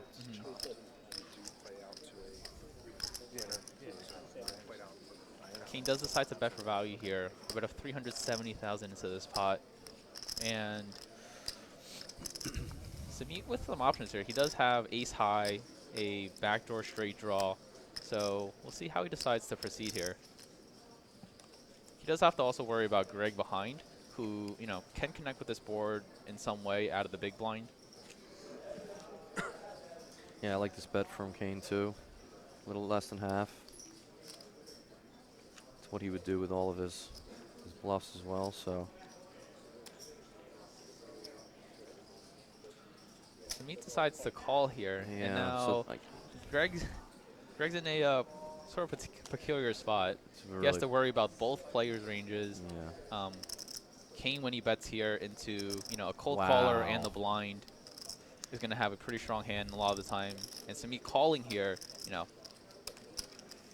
Very interesting. leads to a fold by Greg. Right, and if Sumeet folds somehow, that's what's so great about poker, right? If Sumeet folds, Greg is going to lose a big pot, and because Sumeet decided to float, Greg loses the bare minimum in the hand, right? I mean, that's what's amazing about poker. Most situations, Sumeet's either going to 3-bet or fold his hand pre-flop. Greg's going to defend sevens. He's going to play a big pot with Kane and potentially lose a big hand. Instead, he loses just a min-raise pre-flop. I mean, that's what's amazing about poker is like these decisions that other people make sometimes that maybe not standard or even optimal at times ends up impacting everybody else and their corresponding equity. So Kane has a very interesting decision here.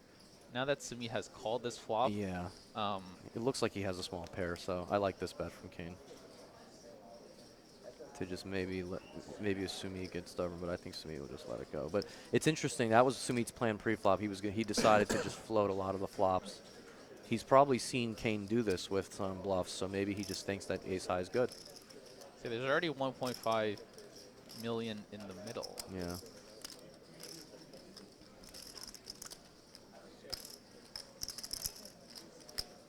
Kane puts out a bet of 780K, about half the size of the pot here. Wow, Sumeet really is a non-believer here. Sumeet hasn't let go of his hand just yet. Is he going to decide to turn his hand It's interesting to into a bluff? think what he is putting Kane on right now. Because ace high can still sometimes be the best hand here.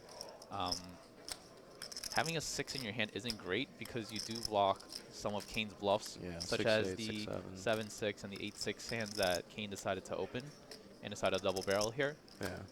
We saw him open 8-6 of clubs earlier, actually, if you remember. For sure. A and little while ago. So he would certainly double barrel this texture if he had that type of hand. But of course, we know that Kane's a very balanced player, so he's going to have the same amount of bluffs and the same amount of value hands at times. And so here, Sumeet a little sticky here, calling with the ace high again. yeah, I'm And really not a fan of the way Sumeet played this hand so far. I mean, this pot is very bloated now. There's I over mean- 3 million chips in the pot, and Kane only has 3 million behind. yeah, this is kind of 10 on the river. I think that's a very interesting river because if Sumeet has some 10x floats in his range, they now make a full house and beat Kane. So I'm very interested to see what Kane decides to do here. What do you think Kane puts him on? Do you think he puts him on like a hand like 7s or 6s, or For sure. maybe he could have a hand like ace-jack suited in clubs where he just called the flop, turned the flush draw maybe. Right? He could have those hands too. He could have, you know, if he called with ace-6 off, he can certainly have a hand like ace-deuce of clubs, ace-3 of clubs, right? All these hands are in that range. So you're right. It's interesting. What does Kane think Sumeet has that can either call a bet or would he bluff if he missed a draw, right? So I think that's what's going through Kane's mind. Should I check here and let him bluff, or should I just assume he has pocket 8s or even pocket 9s and just that he'll just call? Right? Because that's what he's trying to target if he bets, right? He's trying to target those hands.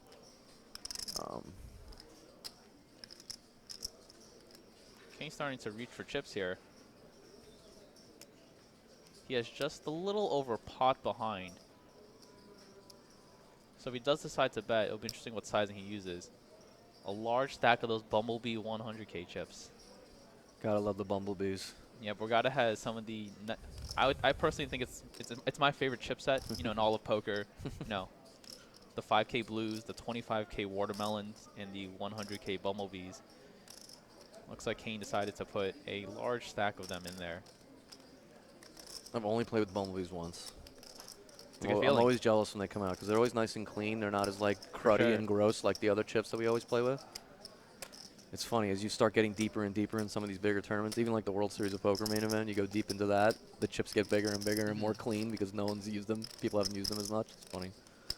So yeah, Sumeet, if you thought his hand was good pre-flop, good on the flop, and good on the turn, then this is a fairly safe run out for ace high. Yeah. I know having the 6 is pretty bad because you block a lot of Kane's bluffs here, and you're going to have some slightly better bluff catchers than ace high. All right, he thinks the better of it though. So finally electing to fold. Yeah. Maybe, 1 or 2 streets too late. Yeah. But does make the correct decision on the end here. And Kane scooping up a very large pot and taking over the chip lead here at this final table. It's incredible. So this is the 10th year they've ran this tournament. Started in 2008 as a 5K. It's the current incarnation's a 2,700 big blind ante, which you and I played. Unfortunately, we were playing side to side in tables on day 2. You had a tough draw. I didn't have a great draw. Unfortunately, did not make the money, either of us. Any other luck? Did you play any of the other events at all?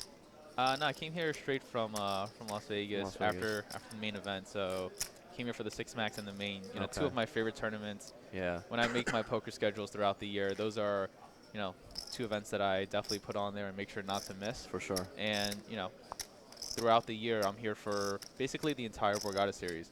They have an awesome kickoff event that's usually a $600 buy-in. In September, when it comes up, it's going to be a $2 million guarantee. So that kickoff event is definitely one that, fits players for all buy-in ranges because, someone who plays lower stakes can either Saturday their way in or just buy in for $600. All the high stakes guys love it too because there's almost $500,000 for first place for that event. So yeah, it's wild. Definitely love the Borgata series as a whole. It's able to fit in buy-ins for all ranges, anywhere from $100 to $200 all the way up to this championship event for $2,700. So we see here David opening it up. Like, that's good to see with the Jack 10. He starts the hand with 26, 27 big blinds. Kane defends, pretty standard so far.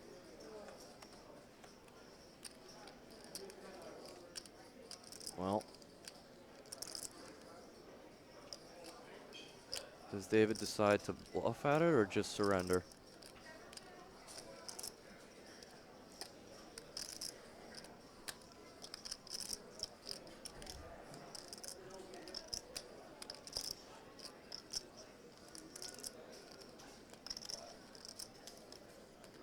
So on this Queen 7-5 monotone board, David decides to take a stab here with Jack 10, no hearts. Yeah, I don't mind this bluff, actually. I mean, the hand's kind of worthless. You don't really have much showdown value.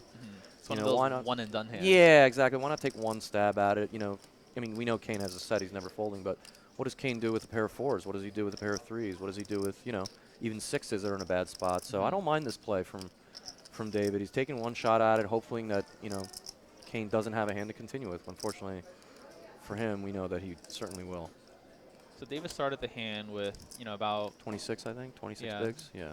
Around that stacked up, and Kane now with the decision of whether he wants to check call this flop or check raise it and get the money in now. Yep. We've seen Kane up to this point fast play a lot of these very strong hands that he's had. We saw him do it with the Jack 6, blind versus blind. Now we're seeing him again. It looks like he's taking the aggressive line versus the more solid player at the table thinking and hoping that he has something. Unfortunately, we know he just doesn't. So. Yeah. Yeah, obviously, if Kane could see his hand, he would always just call, but he doesn't know that, so that's fine. Yeah, there's definitely a lot of value there in check raising the fives. You don't necessarily have to have a flush to check raise there, especially when the other player only started with 25 big blinds. Perfectly fine spot for him to check raise and try and get it in there. Exactly. Remember, guys, just a reminder, BorgataPoker.com Sunday Splash is a free roll tournament, invitational. Players become eligible by playing in a minimum of 3 scheduled Sunday 35K guarantee tournaments during the promotion. It ends September 2nd, running currently right now. You'll receive an invitation to participate in the September 9th free roll. Top 50 get prizes in the free roll, including land-based entry into the 3 million guaranteed WPT Borgata and land-based entry into the 1 million guaranteed Borgata Open Almighty stack. So make sure you look on to BorgataPoker.com. There's a lot of promotions running right now, and the Sunday Splash is just one of them. Yeah, I love all the promos that Borgata decides to run, allowing players to, potentially play for life-changing money here at some of these land-based events as well, where they can qualify for a very small buy-in online. I think it's definitely the big advantage I think people have in New Jersey. And listen, people in New Jersey have options to play online, and we think that there's a huge advantage playing on BorgataPoker.com because of the chance of playing in these huge, big live For events. So and all definitely these check it out. promos are really good too, basically giving away free money for something that they would probably already do anyways. Exactly.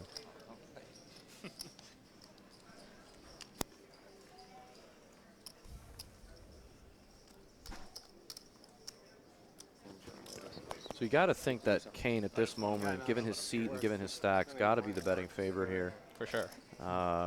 It's going to be, it's going to be tough to see how Greg adjusts because he really does have a terrible seat with the stacks to his left. But yeah, even with Kane's chip position coming into this FT and him kind of on the right of some of the bigger stacks, I thought he was the favorite coming in just because of the experience and the knowledge he has of the game.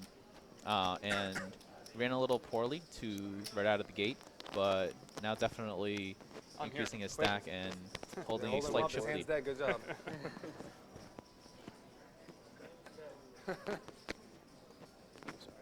Good? All right, we'll let this one go. So about 180 big blinds or so in play right now. So stacks are still, fairly deep. There's still a lot of play left, and for me personally, I love to see a lot of post-flop poker, and hopefully we get to see a lot of that with some of these deeper stacked ups. exactly. Hey, Joanna, I just saw your tweet on Twitter. I think we were talking about, when we said 9-handed, I think we were referring to this tournament, the main event, not the post-lim that you and I played yesterday, the 300. So, but thanks for watching, and definitely any other questions, please let us know. You can reach us at Vinpahuja, VINPAHUJA. Give us a shout out. Tell us who you're rooting to win here. And you can reach Ricky at RatedGTO. That's RATEDGTO. Who do you guys think will win this tournament? This is quite a spot for someone like Kane, who is pretty experienced and has been in this moment many times. But again, as we've seen, anything can happen.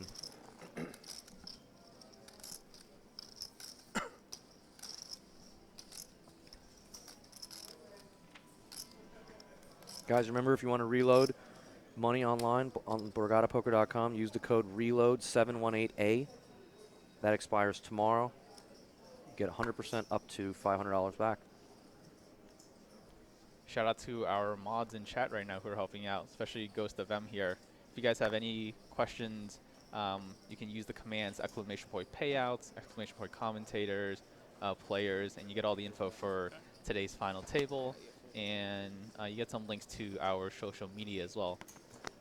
I do stream high stakes MTTs here on Twitch, so you can give me a follow at RatedGTO as well if you guys enjoy some of this poker content. So Greg deciding to limp in with the 4 high, and Greg punishing him a bit. And pretty easy fold for David. Not much there to work with.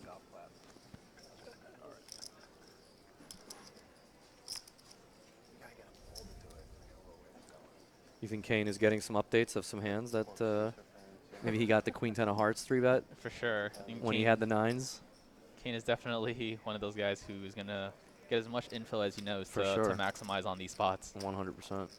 I wouldn't expect anything else.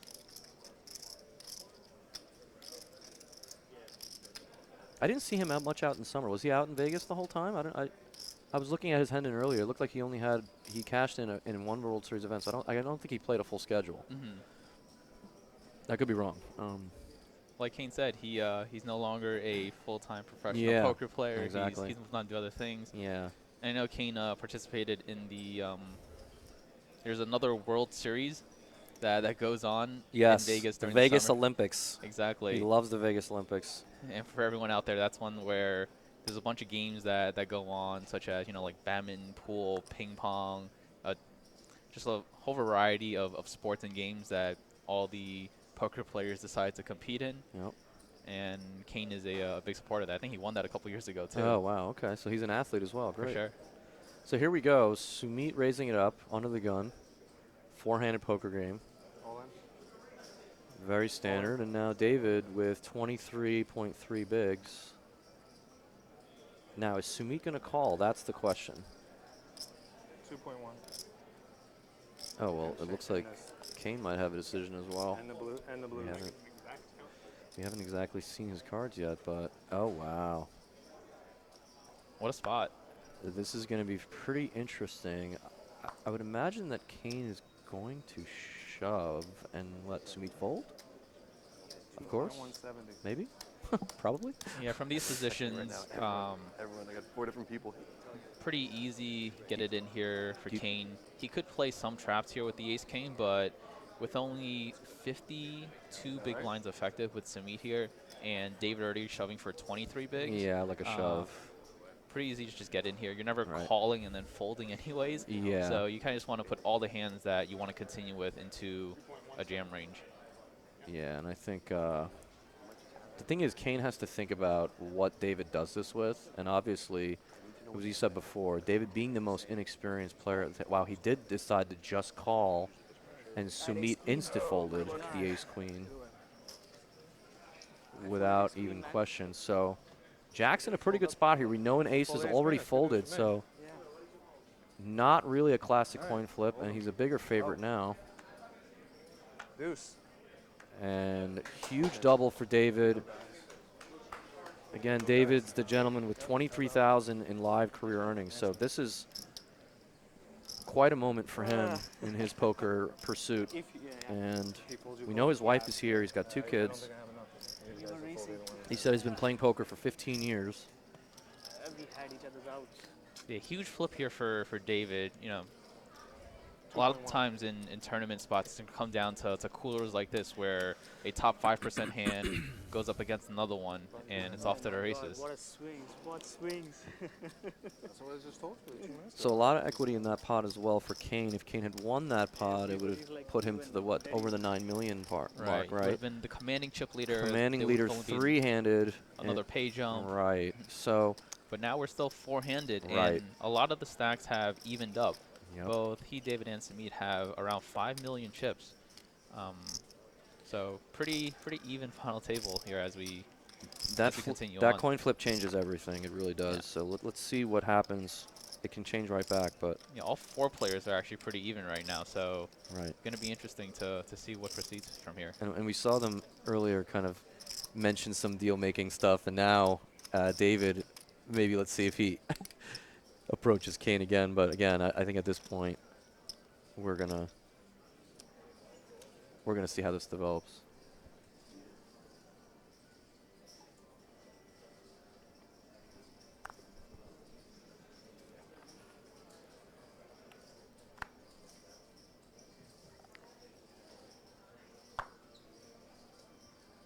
So Kane. I find these blind v blind confrontations, very interesting. They don't happen very often when it's 9-handed, Yeah. but once you get down shorthanded, it happens very often. Yeah. And a lot of players who aren't familiar with shorthanded play struggle in these spots. So, I definitely give Kane, even though he lost that pot right there, still make him the favorite here, just because he's able to navigate these spots probably slightly better. And what a flop for Kane here. Yeah. Sumeet deciding to check the big blind here with the king jack. I personally think it's a hand that's strong enough to isolate, especially given that Kane's going to limp a bunch of hands. But giving Kane free equity here.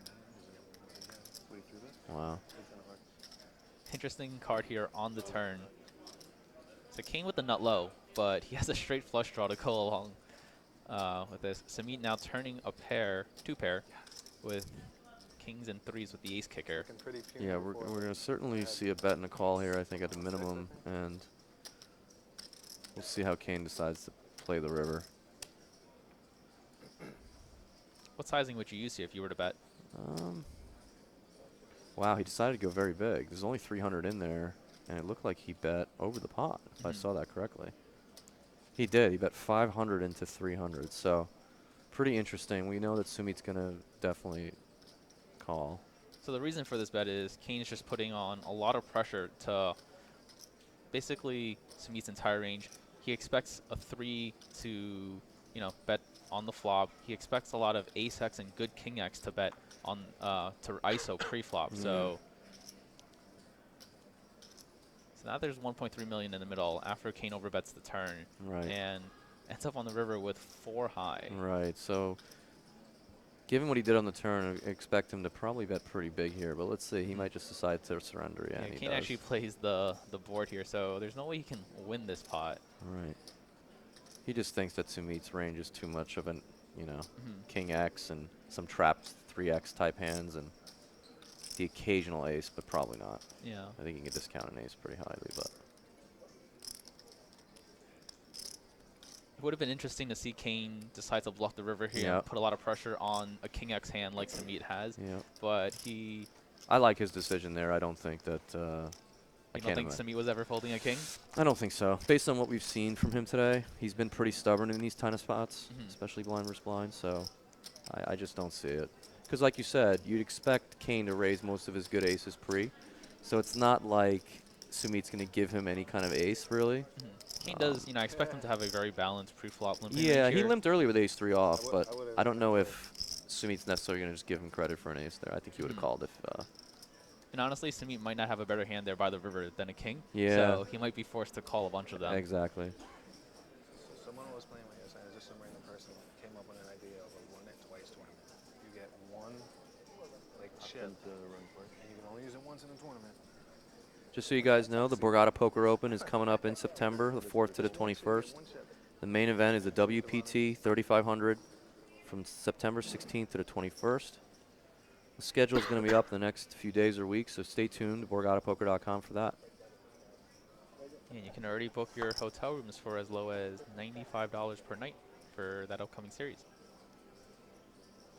When you call customer care, just use the code POK2018. That's POK2018 for the best Borgata Poker Open room rates. And a lot of big events happening here at Borgata, prior to the next series. Absolutely. As well. There's a $180 summer heater that has a 200K guaranteed. That runs from like August 13th to August 17th, with day 2 being on August 18th. And another deep stack series that's happening as well. Yeah, August 20th to the 25th, starting at 11 a.m. every day. 165,000 guaranteed over 6 events. So yeah, it's something that I love since moving here, to New Jersey. It's being close to the casino and being able to come out for events throughout the entire year. Yep. And so Greg opens under the gun here, also cut off in this four-handed battle. David defends his big line with the queen 10 offsuit, and both players flopping top pair on this 10-7 4 board. Yeah, this is going to be trouble for David.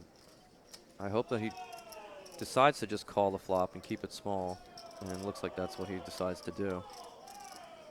I like this play from David. No reason to overplay your hand here. You're either way ahead or way behind, so generally when you're way ahead or way behind, you should just call. Greg electing to use the smaller sizing here on this 10-7 4 board. A lot of gutters available and all. Interesting check. And now deciding to check the turn with his ace-10. Wow. Pretty sweet river here for Greg as he improves to 2 pair. Yeah, but it's a bad river because it may actually not allow him to get some value from what should call him a lot of rivers. the river's a deuce, a 3, a 5, you know, he's going to call a value bet. So it is a good river for Greg, but it's also a bad river because it's probably going to kill his action. How much? Unless David gets really curious and thinks that he could just be using that card as a bluff out. He can beat King Queen. He can beat, you know, a hand like 9s that decided to turn to a bluff for some reason. But let's see if David can figure it out. Greg decided to bet about 45% pot here on the river. And an ace is not a terrible card for him to bluff the river with. You know, if he were to come up with a bluff by bet check betting here. Mm-hmm. So David is curious. Yeah, like if he had a King Queen, King Jack type hand, you know, he might just take that line, bet the flop to try to win it, check back with you know, a turn gutter in some spots, and then decide to rep the ace, get him to fold a 10.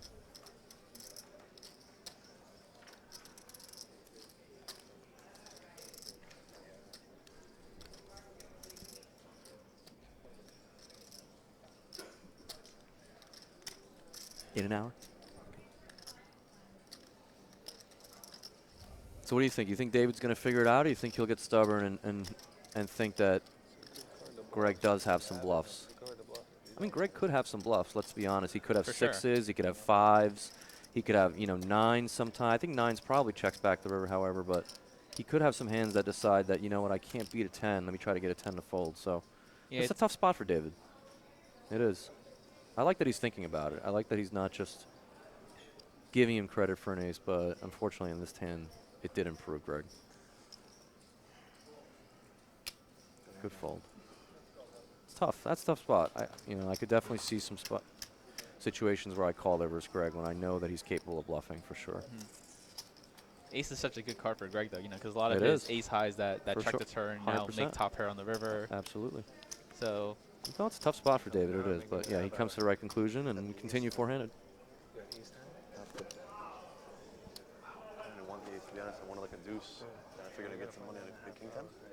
Queen 10. So yeah, Ricky's right. The Deep Stacks Challenge, August 20th to the 25th. That's the next event And then I can get the big bet. after the summer heater. I get 3 streets ahead of So you. pay attention. A lot of times, you know, people think that August is a quiet time here at Borgata, but there's a lot going on. Wishing me had that. And as you guys know, Streets ahead of you. sports betting is now legal in New Jersey. Do you dabble at all in the sports? Maybe on the turn, but I am a huge sports fan. I guess now I have the options to Yeah. I'm just hoping for to a deuce. do a little sports betting here Okay. at Borgata as well. Do you degen a little bit with the sports betting, or? I have not yet, you know, prior just because, you know, not many options were available. Sure, but sure. I've been a huge sports fan my entire life, follow a lot of sports. Okay. I can literally repeat to you what happened on SportsCenter last night. Oh wow. So, you know, now that sports Who betting are is your, available. what are your teams? I'm a big New York fan at heart. Grew up in Okay. New York and been there my entire life. So Giants you or know, Jets? Giants, Yankees. Unfortunately, a Knicks fan. We've been struggling over the last few years. Yeah, the Knicks are. But got some young talent coming We up. have some young talent. Yeah, I'm a big NBA fan. Mets and Giants, I'm a weirdo. I don't really hate the Yankees though. I hope they do something this year, but I hope they don't take DeGrom. They definitely have a lot of talent, and yeah, that could be a big move for both teams. So we see here Sumeet. This is what I was hoping to see. I wanted to see him open it up a little bit as they got shorthanded with some substandard hands and some quote-unquote weak hands, because you just have to get in there. You can't just wait for the premium hands. And you know, obviously King High is favored versus the blinds, so he's gonna use that positional advantage. And let's see if Greg can either outflop him or maybe outplay him. Good flop for Greg. Yeah, 7-6-6 board, pretty interesting. A lot of these paired boards, you're going to see the pre-flop raiser decide to take a small stab at it, and we'll see how Sumeet decides to proceed here with his king high. More interesting, what is Greg going to do? Is he going to check raise, you think, or do you think he'll call one and see a turn? Yeah, both options definitely on the table depending on what you think Sumeet's strategy is. He elects to just check call this time, and perfectly fine here with 2 overs, the nut gutter. Yep. We're going to make each other wait a half hour, or just want to tell us? Are we done? So Sumeet now actually picks up a gut shot as well. King high still the best hand here. Yeah. Yeah, no sense. It's coming in a half hour anyway, so. So Greg getting to the river with 10 high. Does he think that Sumeet will hero him with a hand like ace 10 or ace 9, or can he get away with it? So that's what he's going to try to do, and I don't see how Sumeet can even consider it, but As we've seen before, he's been very pensive in these spots in the past. For sure. And although the 5 completes a lot of the draws on the flop, such as the 9-8 or the 8-4, and possibly picking up a 2 pair for Greg here. I think King High is just a little too weak. He's going to have some much better hands to call with, and good bluff by Greg here by the river. Basically showing up here with the bottom of his range. Yep. The drinks some more. All right. Yeah, you said it was going to get a little. Shout out to Trevor Savage. Played with Trevor in this tournament. Another local legend. He said he's rooting for Kane. Great player, great guy. And he played with Greg for a bit. And actually, I played with Greg and Kane. Excuse me, with Trevor for a bit. And Greg actually busted me from this tournament. I said that earlier. He actually got all my chips. So I decided to help Greg's cause here in this tournament somehow.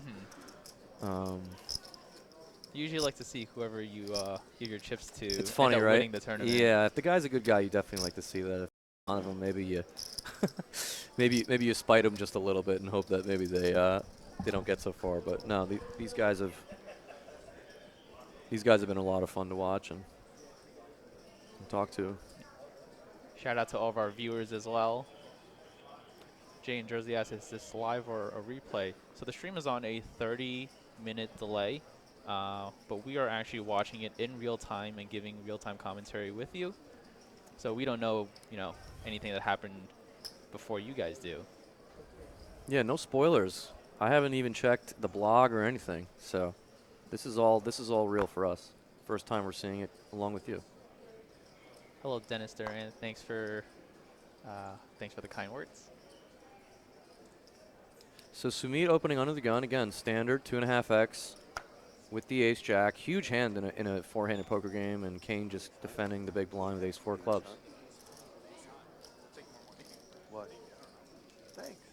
So again, another spot where I think Kane's going to continue, but it's just a matter of whether he takes a more aggressive line with the wheel draw and backdoor nut flush draw and ace high, or if he's just going to call.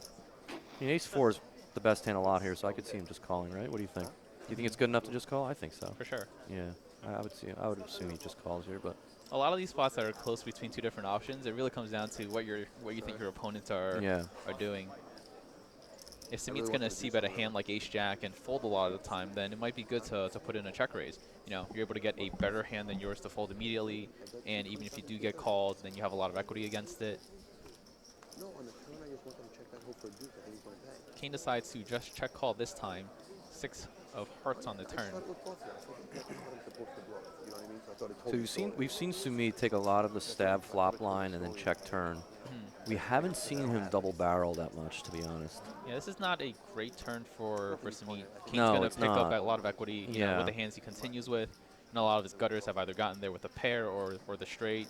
You never expect a queen to fold to another bet anyways. Right. So this is interesting. He is deciding to double barrel. He hasn't really done this up to this point. Right. Wow, and it does work. I mean, it didn't have to work. He had the best hand anyway, but he did decide to take the more aggressive line rather than passive, was what he's been doing on a lot of turns before. Yeah, ace-jack, one of those middling hands that, like, when you do bet, you're not really bluffing, but you're not really betting for value because not much worse is going to call you. Yeah, that turn decision was interesting with that 6. You're right. I may have decided to just, because ace-jack, you certainly have a lot of showdown value still too. So I may have just checked back that turn, but Sumeet deciding to just continue to tell the story, and Kane was a believer. So.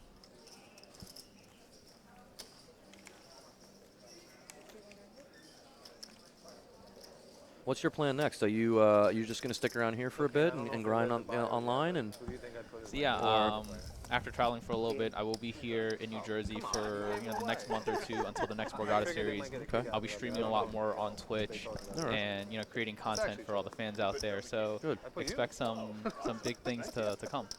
Awesome. I know there are a lot of big live events, there in our are area in August as well. There are a lot of big live events, and I was considering some of them, and I said, you know what, after the long summer, I'm gonna probably take it easy and just stay local. So. And if I ever want to play live, I can just come down here to Borgata. Yeah, there's enough stuff going on locally, and also enough stuff online here in Jersey where I don't feel pressed to have to. So here we go, David opening again. Like you said, under the gun is the cutoff in the four-handed game, so.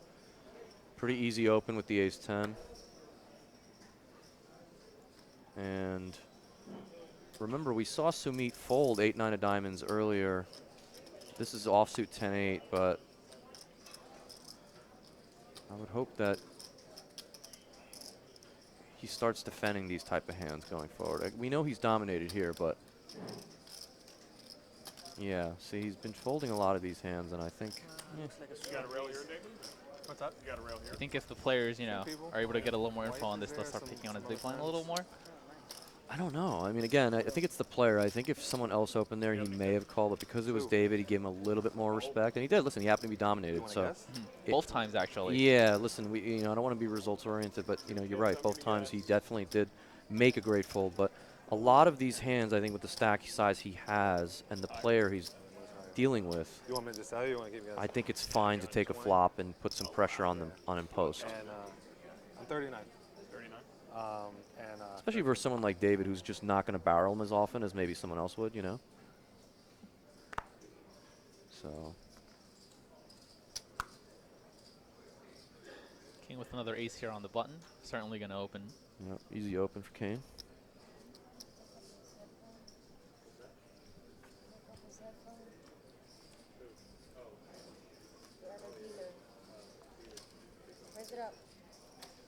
Sumeet here, not letting go of his small blind that quickly with this 10-6 suited. Wow, interesting.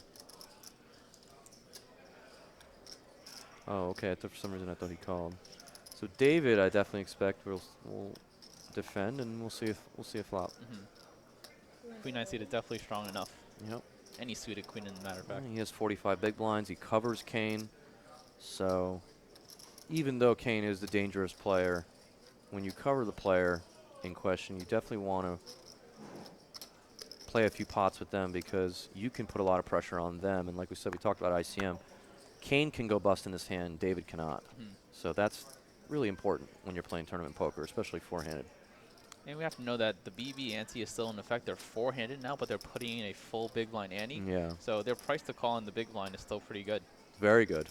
In fact, some places will start like reducing the size of the ante, but no, you're playing a full-size big blind ante, so the pot is actually quite big and worth playing for and worth fighting for. So it actually encourages more defending and encourages more, three-betting and re-stealing and things like that, which I think is good. It's good for the game. We shouldn't necessarily encourage more nitty play, especially in tournaments. We should encourage, some action. So yeah, easy, nothing there to work with for David. So No, you just got married, you said, right? Kane wins an easy one. In a relationship. Oh, okay, all right. I got ported that right. I remember you talking yesterday. Yeah.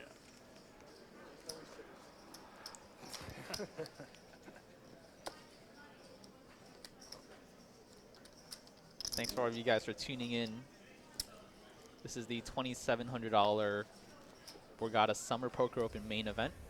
Started with 627 players who bought in for $2,700, generating a prize pool of over $1.5 million. All these players are currently guaranteed $104,913, and still a lot to play for. $365K for first tier. Queen 10 of hearts, huh, Steve? Queen 10 of hearts, huh? Very interesting. I need to make my impression, man. Yeah, First man. table. I had a good hand. I folded like a softie.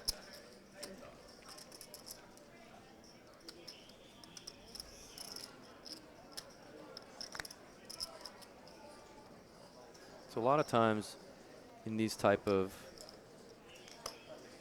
battles, when the stacks are really close, you tend to see quite a bit of careful play. You tend to see a lot of guys trying to, some guys will try to wait each other out, and some guys will sort of feel that guys are playing a little bit too tight and start taking advantage of it. So as we said before, these guys are guaranteed quite a bit of money, but the pay jumps get tremendous, and so no one wants to make a mistake at this juncture. So you tend to see some careful play, and then, obviously if there's a big cooler dealt or something, it's different, but until there's a clear short stack or someone that's like kind of on fumes or something, I think you're going to see some pretty careful, calculated play.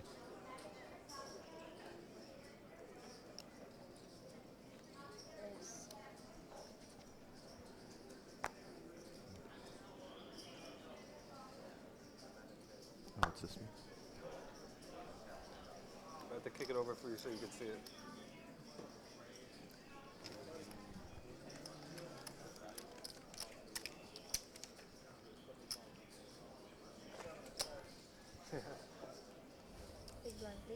So there you go. David opening up with the king 7 and winning it. So that's good. It's good to see. I'm happy to see that David is just sort of, you know, taking the spots that he should take. He's not passing on, you know, spots that he shouldn't pass on. And, you know, he went with it with the queens. He wasn't afraid Somebody to did just that get it in there in, with the queens, even though obviously it's a pretty easy recent get in. But Or he tried again, to, when and your it when your told him career obviously earnings are it was a blind race.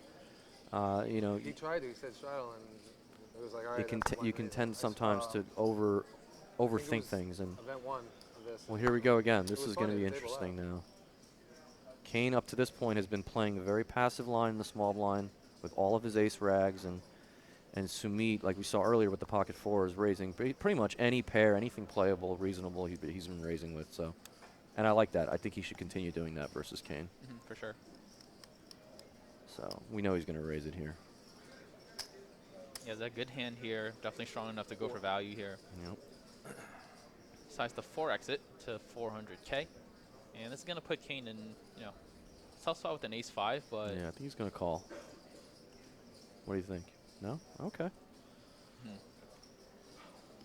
might have seen that Sumeet hasn't been ISOing, you know, that wide. True. And is only going to have very good hands. And if you put ace-5 against, you know, only top 10-15% of hands that Sumeet's going to ISO, it's not doing that great. Sure.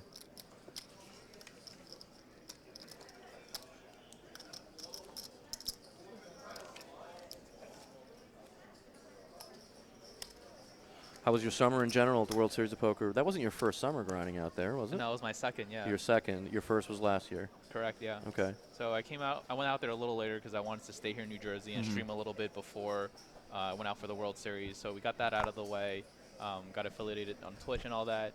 And then when I was out there, I cashed a lot of the events that I played, which was very good.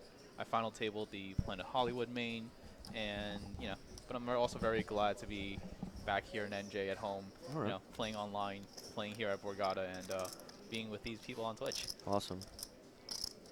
But did you play a lot more events this year versus last year, or kind of the same amount of volume? I think I played a little more little last more. year. Okay. I cashed at a higher rate this year, so definitely good results so far. Nice.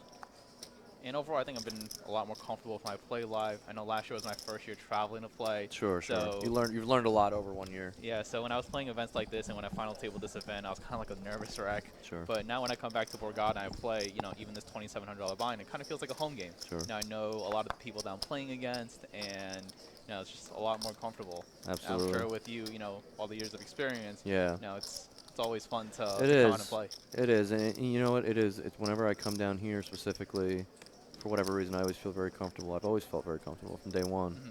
Just one of those things, and it's nice when it's your home sort of casino to feel that way. But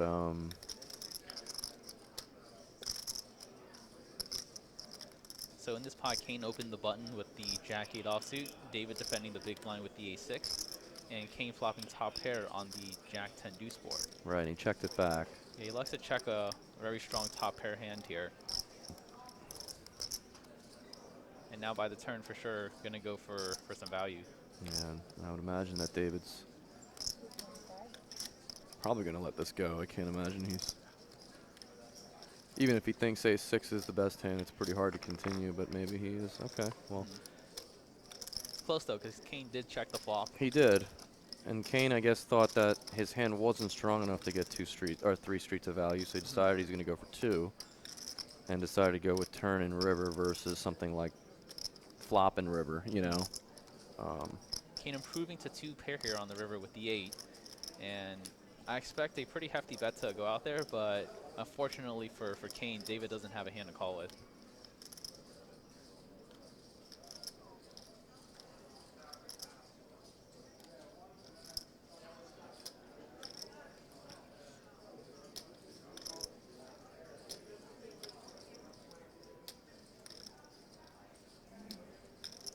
Yeah, I think Kane is just really hoping that David has something like a 10 and will just get stubborn, maybe something like an Ace-4 where he may actually hero the river with, but I can't imagine that Kane thinks that David has some kind of jack.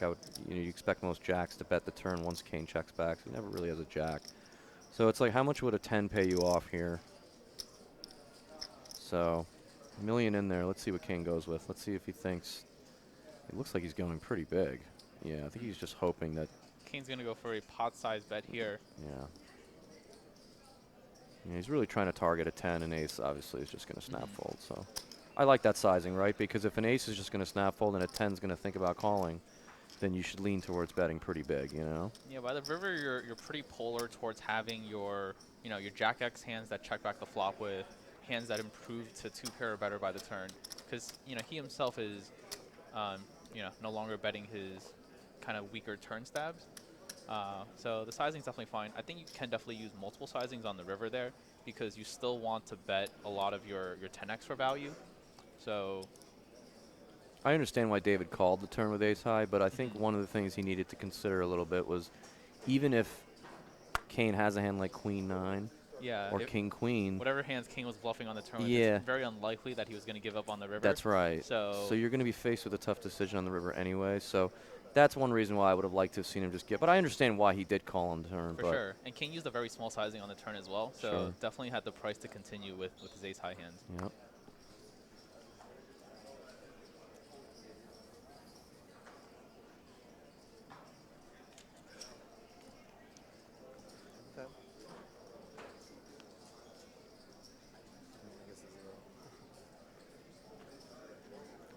Guys, remember the ultimate progressive high hand in August is paying out $250 on Wednesdays and $300 on Thursdays through Sundays every 30 minutes from noon to midnight. I got it. Bathroom. Don't forget that ultimate progressive high hand. 5,000. Okay. And with that, these players will now be going on a short 15-minute break. But I think we're going to stay here, stay right here with you guys. So if you have any questions in chat or on Twitter, we'll be free now to go over some of them. Should I take this over? How do I turn the mic over? Remember, you can reach us at Vinpahuja, that's VINPAHUJA. Oh, you're good? All right, so don't worry. And you can reach Ricky at RatedGTO, RATEDGTO. Let's hear from you guys. Let's keep this interactive. Thanks for joining us. Come right back. We're going to be back in 15 minutes. All right. Why? Because I stood up.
Stretching your hammies and splitting aces. Now that's a win. Toasting the perfect marshmallow and turning up 5 cherries. Now that's a win. Waiting for a nibble and setting a trap with pocket kings. Now that's a win.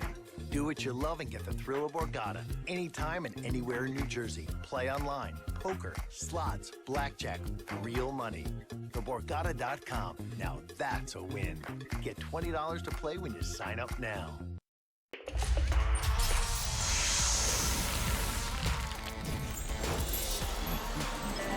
Escape to a world of winning. The Borgata online casino app. Download today and start winning. Loving up on the Puglets and looking down on 4 kings. Now that's a win. Showing off your soft top and shoving in on a straight flush. Now that's a win. Manning the tongs and taking down a hot tournament. Now that's a win. Do what you love and get the thrill of Borgata anytime and anywhere in New Jersey. Play online, poker, slots, blackjack, real money. TheBorgata.com. Now that's a win. Get $20 to play when you sign up now.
Stretching your hammies and splitting aces.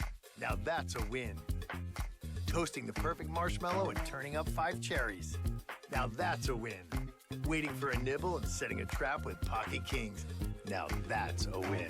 Do what you love and get the thrill of Borgata anytime and anywhere in New Jersey. Play online, poker, slots, blackjack, real money. TheBorgata.com. Now that's a win. Get $20 to play when you sign up now.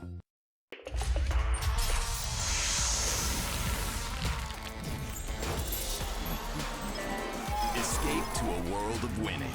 The Borgata online casino app. Download today and start winning. 4 of these players have between 4 million and about 5.5 million in chips, so definitely going to be interesting to see what commences here as we play down to a winner tonight. Anyone's game at this moment. Again, we probably, if we had to handicap, we would probably put the betting odds on to Kane Callis, but we just saw him lose a very big coin flip. Ricky and I just spoke about it. If he won the flip, he would have had over 7 million in control of the table. Sure. 3-handed with most of the experience, most of the chips. I mean, he could have potentially ran it away from it. Now he has to grind it back and fight it out with a lot of the stacks. Like we said, the stacks are very evenly matched here, so it's really anyone's game. For sure, and there are some very big pay jumps coming up as well. So all these players are now guaranteed about $105,000. The next pay jump is to $129,000. Second place is getting paid out $205,000, and our eventual champion will be taking home a grand prize of $365,000.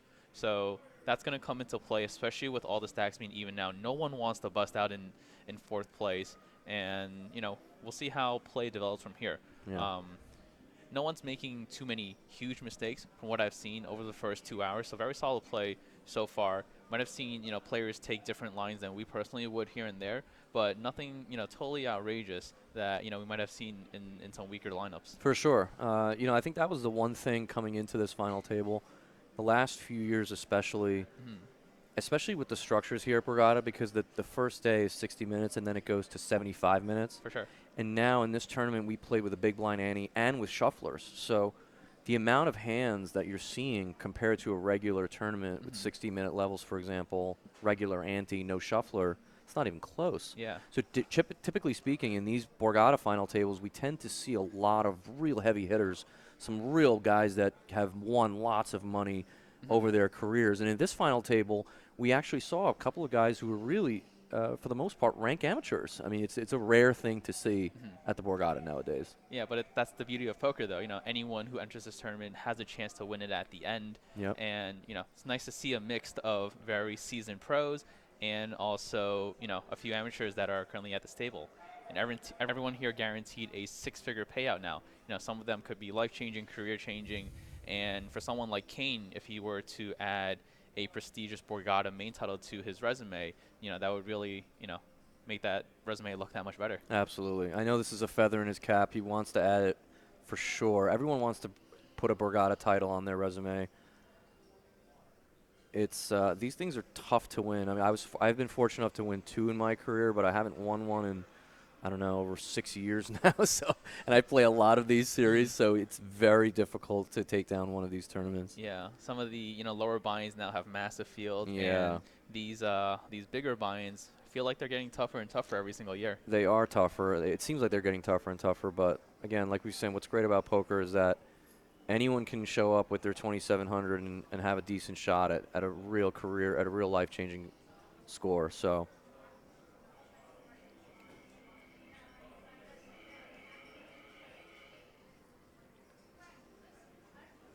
it looks like Kane is trying to figure out exactly what the stacks look like. Like we said, these stacks are pretty condensed. There's no real kind of outlier here in either way. So given that, you know, it's really anyone's game. So with this BB anti-structure format, the blind level is now 75,000 small blind, 125,000 big blind, 125,000 for the big blind ante. So you see those blue chips are now removed from play. All that's left are the 25K watermelons and the 100K bumblebee chips. So again, David continuing his trend of taking these type of king high hands. He did it with king 3, king 7.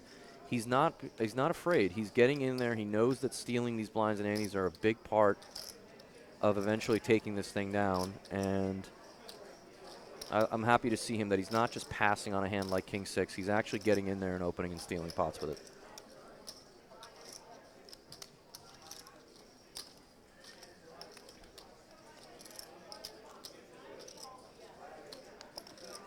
Again, all 4 of these guys are relatively local. Sumeet's a New Jerseyan. We know that David's from Jackson, New Jersey. Greg is from New York. And Kane is a local legend here. South Jersey, Philadelphia area. Now makes a home in Puerto Rico, playing high stakes. Online, I believe. But he likes to tell people he's not a poker player anymore. He's a little more diversified. Probably has some crypto exposure. He definitely has some stocks exposure. So Kane's a guy who just likes to take risk. You know, I respect anyone who's a natural born risk taker. Kane strikes me as one of those guys. You know, he's an all-around professional investor. Regardless of what he's going to do in life, it's going to involve taking risk. I think he just enjoys that, and you know, poker is just one way for him to take risk. You know, very calculated ones where he's had a lot of success so far. 100%. See, so you see David. Interestingly enough, you know, even with a hand like 8-7, is just not really interested in mixing it up with Kane out of position. So, and if Kane has gotten info that some of these players are not defending their big blind enough, then he's definitely going to take, you know, some more aggression pre-flop and steal a little bit more. 100%. Especially with, you know, that big blind ante being 1 full big blind right now. Even though we are down to 4 players, there is more incentive for him to open a little wider and try and steal some of this dead money that's in the middle pre-flop. Yeah.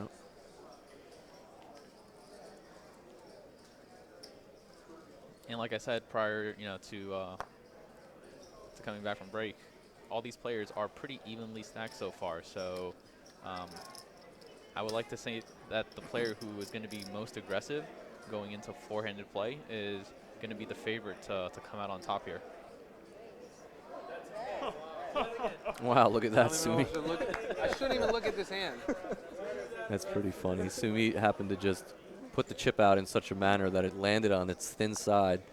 And, well, we know David's going to play his hand. It's just a matter of how he wants to play it. I think if he saw Sumeet's hand, he'd certainly call. But it's an interesting decision for him whether he wants to 3-bet or just call. So he does decide to call, and Greg, I think, is going to peel as well. But maybe Greg does.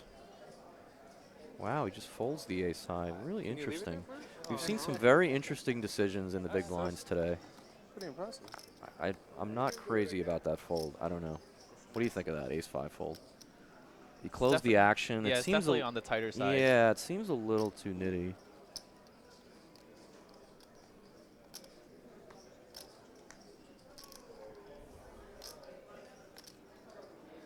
So Sumeet electing to check back here on the 5-3-3 flop with the king high. I personally am a fan of that decision versus the small blind here, who's I think is peeling slightly tighter than most and going to have a lot of strong hands that that continue.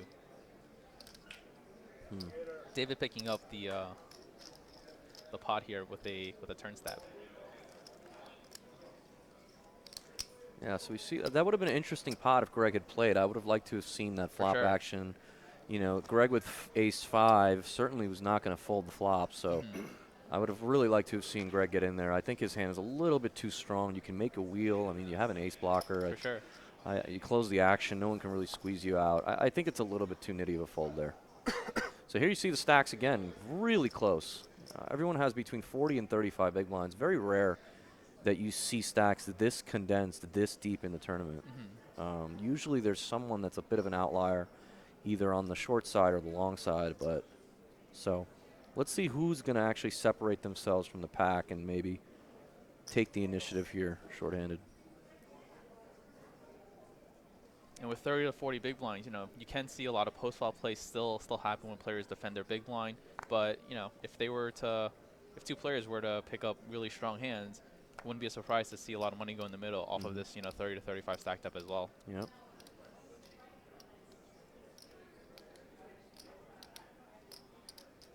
So again, you know, Sumeet in the cutoff. And when we say the cutoff, obviously it's the position ahead of the button, but in a four-handed situation, it's also under the gun. So Kane with, again, pretty easy defend with ace-5 of hearts. Continues to outflop Sumeet in a lot of these situations. He had the best hand anyway, but. And like we've seen before, Sumeet continuing to just standard c-bet, and Kane likely going to call. And then we'll see again if Sumeet decides to do the double barrel. Last time he double barreled, a couple of the other times he decided to surrender, so. With queen high here, I think a lot of turn cards he's just going to go for that double barrel. Especially since, you know, prior we saw him do it with ace high. Yep. Kane, of course, not going anywhere here with middle pair, best kicker, and some backdoor opportunities. Yeah, you would expect with a hand with worse showdown value to continue to bluff more, but let's see if Sumeet subscribes to that theory. He's got to be a little bit worried about what Kane is calling with. Yeah.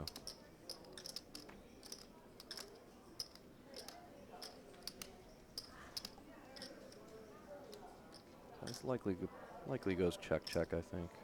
I think this is an opportunity for Sumeet to bluff in this river spot. Yeah. You know, queen high is one of the worst hands that he's going to get here with this line.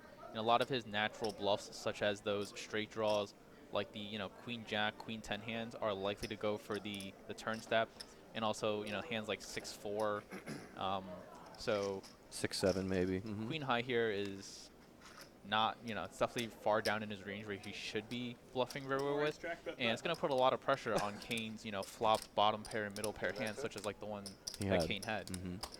Got to mix it up. When he decides to check the turn, he's signifying that he has, you know, some amount of showdown value, possibly, you know, a weaker king, a turned 9.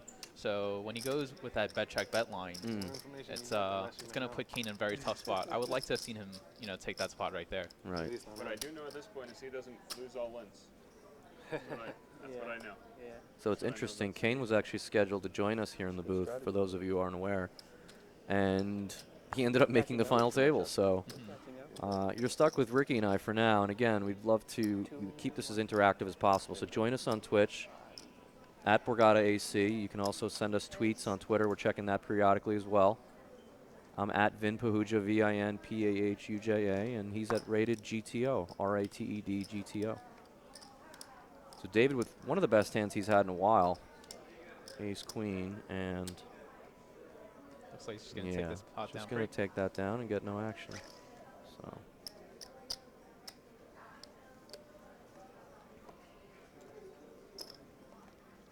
David also going with a slightly bigger pre-flop sizing than we've seen from the other players. Went to 325K there, right. And it's at the 125K level right now. Right.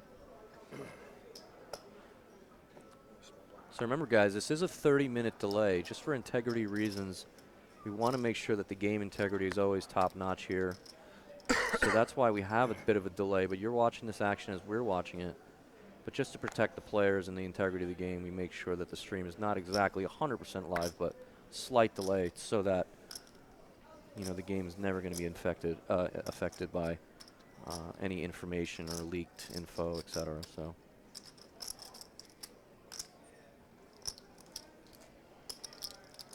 So here, it's going to be interesting. Is David going to put pressure on Sumeet with the ace, or is he just going to elect to take a flop? Sumeet hasn't limped much, so I think that David has to assume he has the best hand.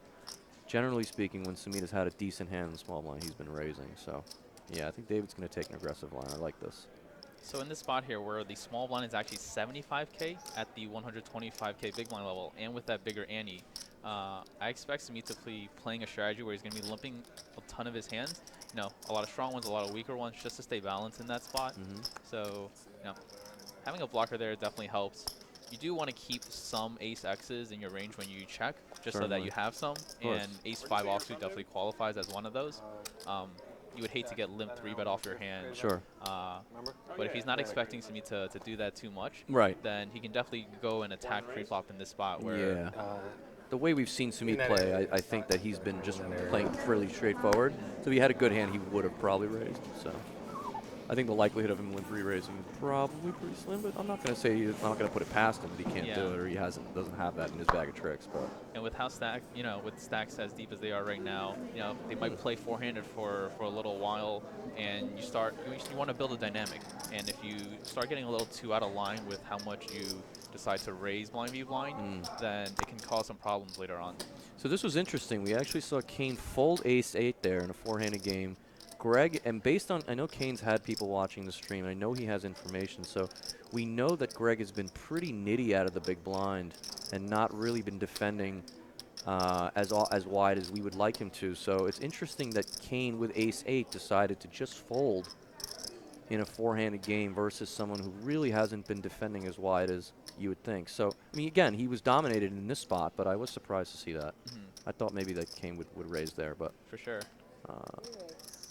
We have seen Kane take the very conservative approach in a few hands today, the nines fold being the most obvious example of it. But again, I think that was more ICM driven and sort of not really thinking that Sumeet was going to take Queen 10 of hearts and include it in his 3-betting range, So Kane's been playing very careful as well in some spots, so.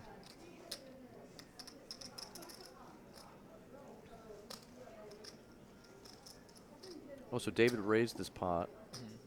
And Greg is 3-betting the ace-10 off.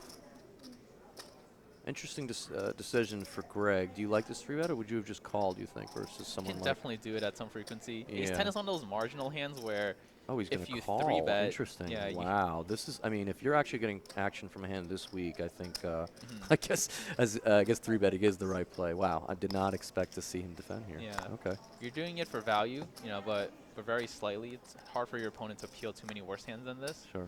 Especially out of position. Right. And you would just hate to get 4-bet off your equity when you have a hand as strong as ace-10. Right.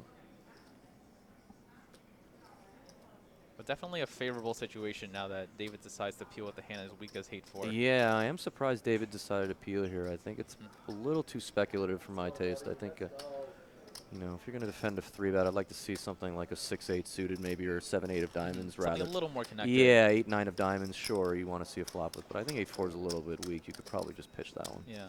This is also the small problem with deciding to raise blind v blind. Right. Where you're now Versus just limping, yeah. Yeah, you're now just bloating the pot out of position, and you want to see a flop with a good suited hand that's kind of connected, but you don't want to see it and play a pot where there's only about 2 stack to pot ratio left after the money goes in pre. Sure. Absolutely. Yeah, the best hand, I can tell you that. Where do you get the report out of the hand I called you? Little out of my mind there. But Yeah, I agree. I think most people would have limped and maybe even called a raise and kept the pot a little more manageable with a hand like 8-4 suited. But, I don't mind his play if you wanted to just pure steal pre. But I think your hand is a little too weak. I think you could just give it up versus the 3-bet there for David. David showed maybe just a little bit of an inexperience there. But here we see him wake up with another pretty decent hand on the button. King Jack of Hearts. Raise.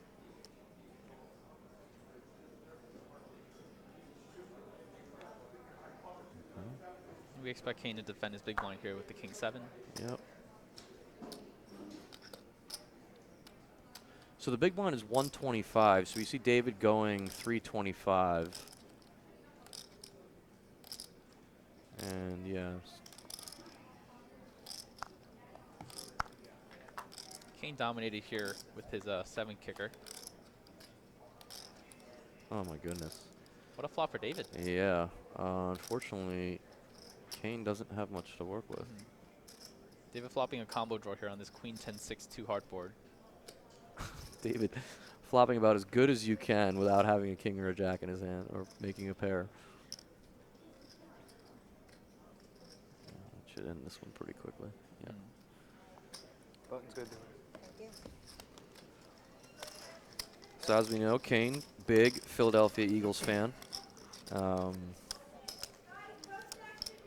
know that Kane, I've talked to Kane about stuff like that. It was interesting the other day. I was talking to someone at my table about whether or not they thought the Eagles were going to repeat or what their chances were. And then we started getting into the whole sports betting thing and how, it's a great thing that we have sports betting in New Jersey. And, the Borgata was the first casino to offer sports betting. And the fact that it was right next to the poker room was funny. I was talking to a gentleman at my table. I said, if I told you that, what would you say that the Philadelphia Eagles win total for next year was? They won 13 games last year. What do you think the win total is for this year? So it ended up being 10.5 total. And, well, wow. I'm going to get back to sports betting in a second, but at the moment, I think we need to focus on this hand. So Kane decided to just limp with the kings, and Sumeet doesn't know it, but he is in horrific shape. So yeah, super cooler spot here, developing blind versus blind. Kane deciding to limp with the kings. So keeping that limping range very balanced with good hands and strong hands like this one. And it's going to be hard to see the money not go in pre-flop here. I expect Kane to limp 3-bet this hand and Sumeet to put all the money in. Yeah, this is just a sick cooler for Sumeet. Again, that's what we were talking about a little while ago. Four-handed stacks, roughly 40 bigs each. You can see a lot of going back and forth, careful, calculated play, but obviously in this scenario, there's not going to be much careful, calculated play. Both players are thrilled about the action so far, and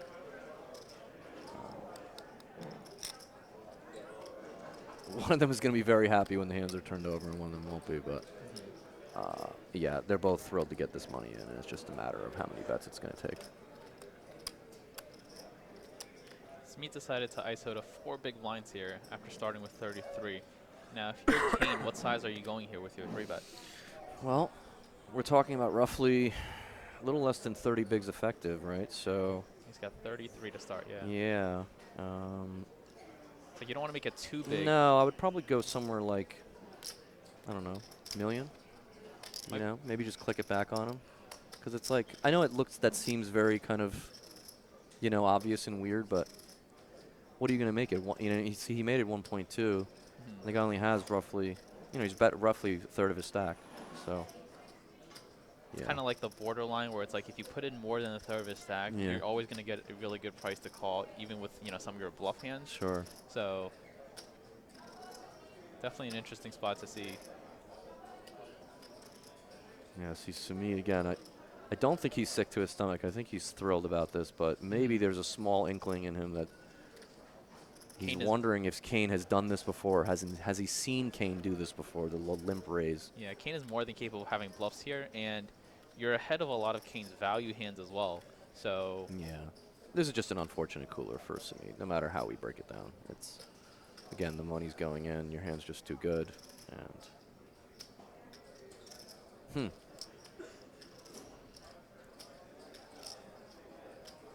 I'm not sure if this is a genuine sort of concern or if he's really just trying to sell. I think anytime the you're weakness. about to put your tournament life Yeah, potentially at yeah, risk, yeah. you're going to take a little longer to sure. think about your decision. But he's ultimately going Wait. to... Is he? Okay. Yeah, he's just going to put it on. Okay. Yeah. basically announcing he's all in at this point.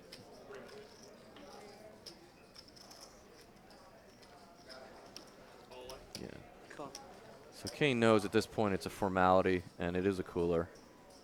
Wow. And he is on the fortunate Something end of the happened cooler. here. If the hands were reversed, Kings and queens. you know, He's a specialist. the cards, the chips are going in if the hands were reversed too, and Kane knows that. And again, it's just one of those spots where. Yeah, so Sumeet's going to need a queen here to stay alive, or else he will be our 4th place finisher. Yep. Ace A7, no help for Sumeet. Still needing a queen and a queen only. Turn is a 10. And Sumeet is down to his final 2 outs here. This is what 5% looks like, guys. And with that, 8 on the river, Sumeet will finish in 4th place. Sick cooler. It's a good sport. Fantastic accomplishment. Had an amazing summer open. 7th in the Almighty, and now 4th here in the main event. Adding another $104,913 to his bankroll here. Just a great accomplishment. You know, is a child on the way, and on his time off decided to grind a couple tournaments down here and had a phenomenal week. So congrats to him. Great job, Sumeet, and shout out to all the folks from around the world that were watching here today, from India and California and Florida, and Sumeet's wife Bhakti. We hope that you guys will continue to watch, but we understand if after your man leaves that you lose a little bit of interest. But great show by Sumeet, and nothing to be ashamed of. A great performance this week at the Borgata.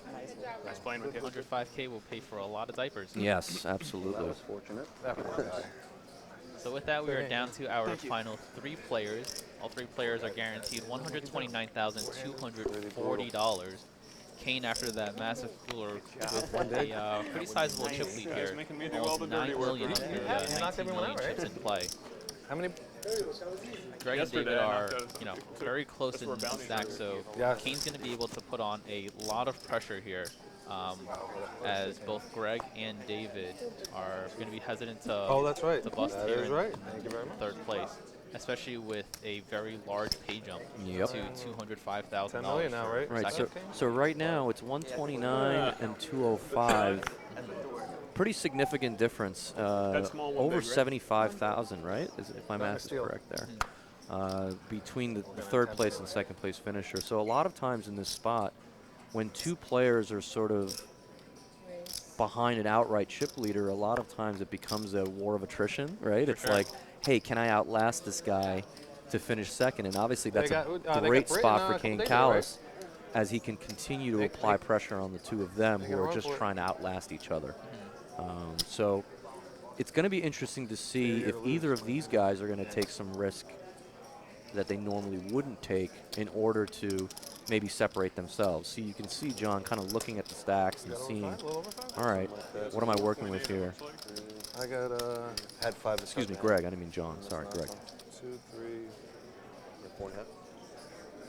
What do you have, David? 4.3.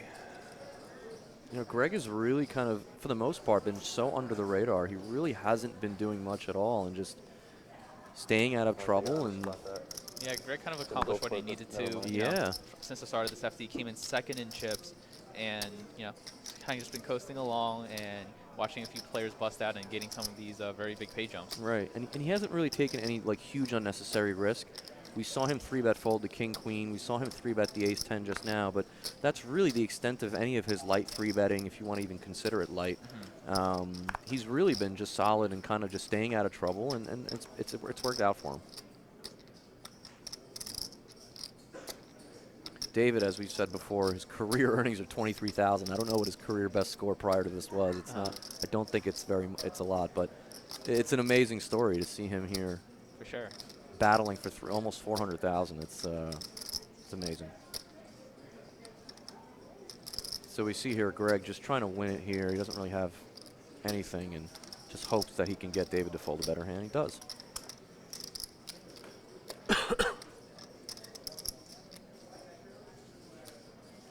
And that's what they're playing for. They started introducing these Borgata Poker Open, mini Borgata, glass Borgata trophies within the last few years. And they're really cool. I know out west, the Win has a similar style of trophy with a little mini Win. For sure. And everyone loves that trophy too. So it's funny that, the quirkiness and uniqueness of the trophy sometimes people, we as poker players, it's funny the different things that'll motivate us, right?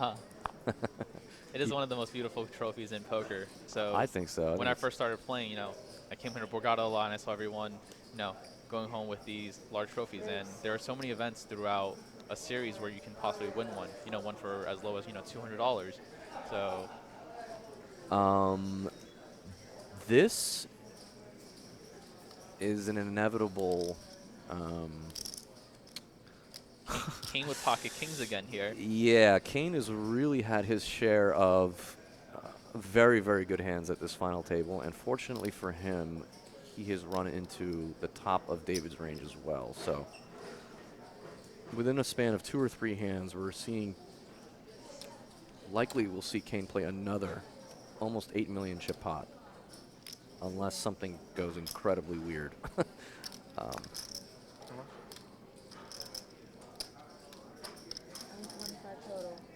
925 total.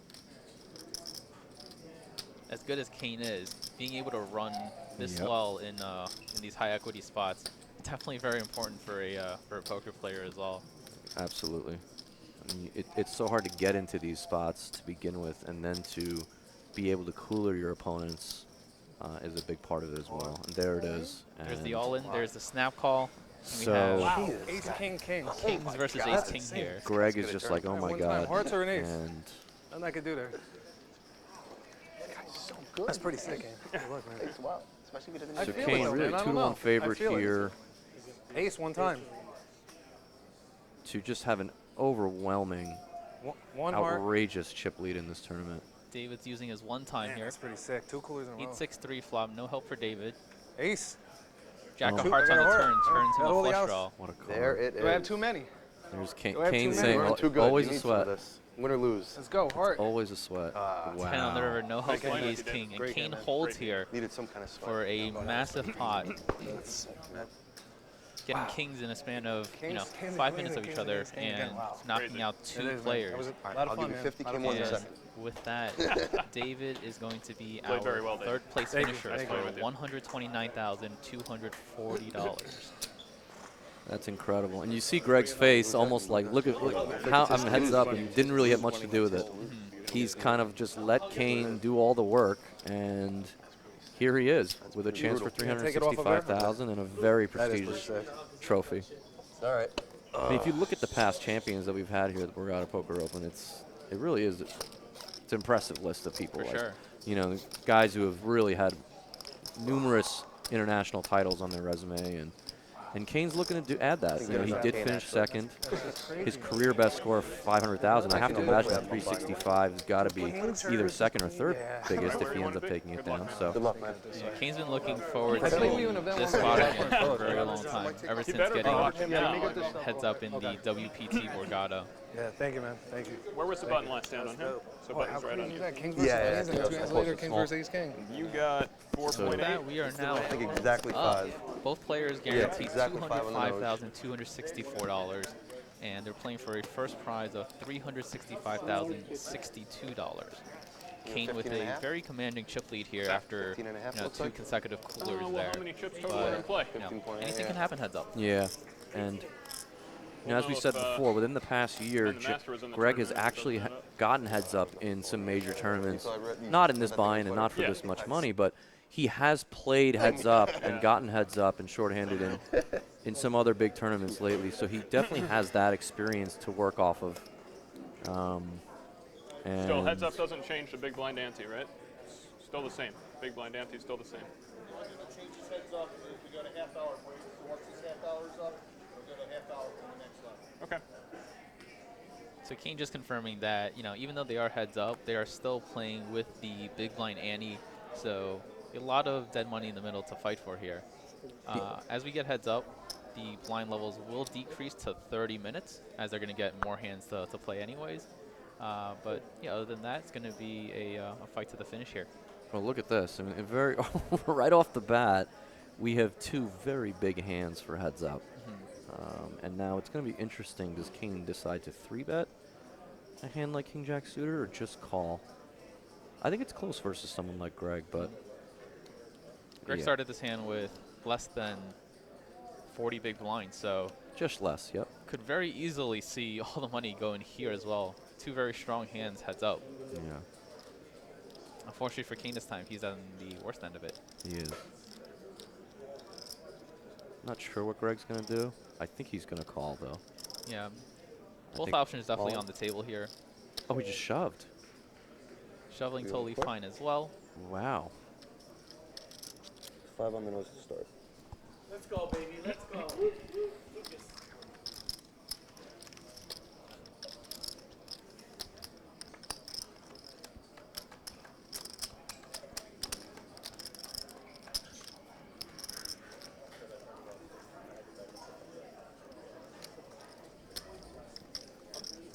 First hand, huh? That's something nice. I had something nice too. Impossible. How could 2 people have it heads up? King Jack of diamonds.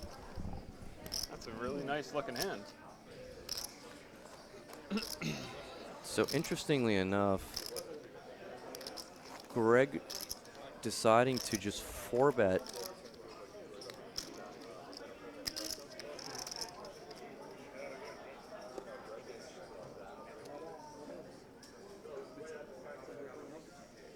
So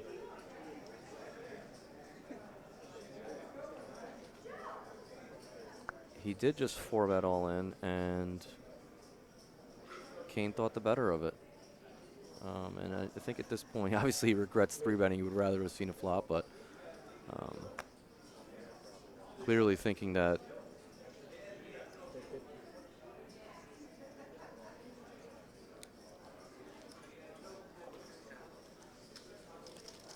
bear with us here. I think we have having some graphic difficulty.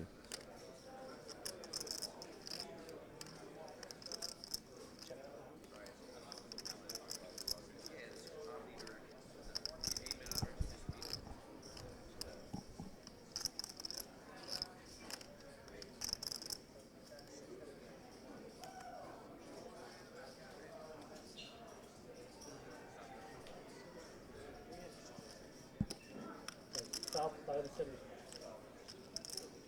So just bear with us here while we figure out our graphics. I think we may have lost it for that. That was temporary.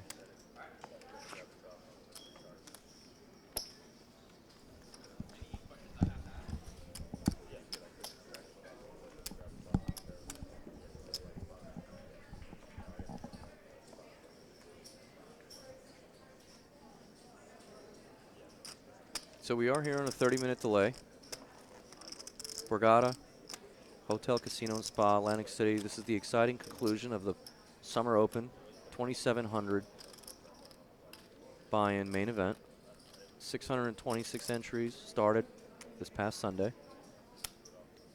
And we're down to these 2 players.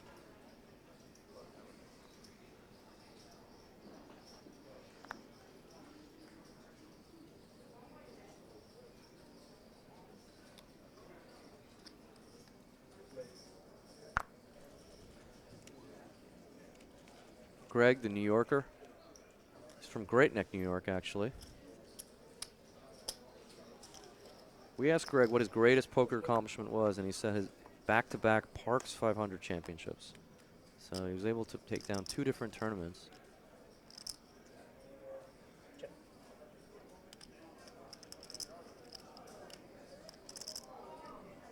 We asked him what his playing style was, and he said bad but lucky. And then what would you do if you won this event? Sounds like he would go on a vacation.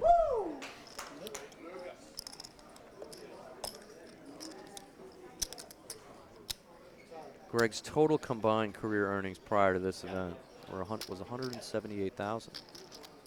So he's more than topped his career earnings with just this second place finish.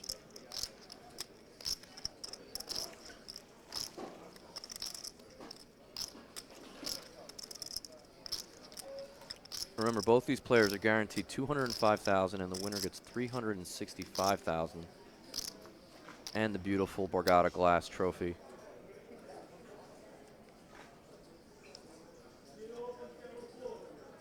Kane with a commanding chip lead, but again, one hand can make a huge difference.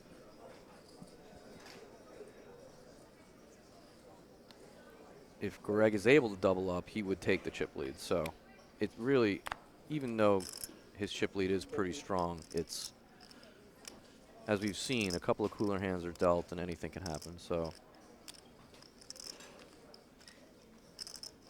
Kane raising the 6-deuce off on the button. And I expect Kane to take a pretty aggressive strategy on the button and raising pretty much almost all of his hands. As you can see, if he's raising 6-deuce, he's going to be raising almost everything. So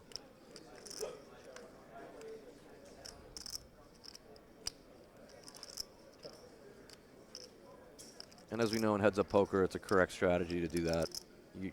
Your opponent's just so unlikely to have anything and make anything. It's so hard to have a hand and then to even improve. So having an aggressive button strategy usually is the way to go, especially when you have such a big chip lead like Kane has.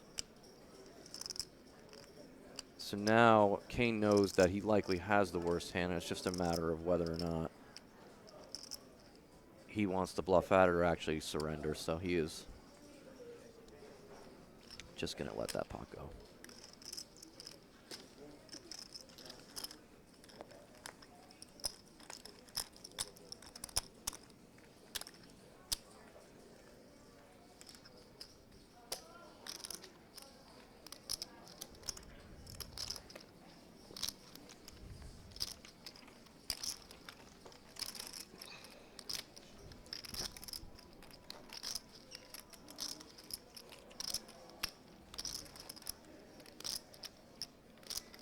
Remember, guys, you can always qualify for all of these events that you just like this one that you're watching on BorgataPoker.com.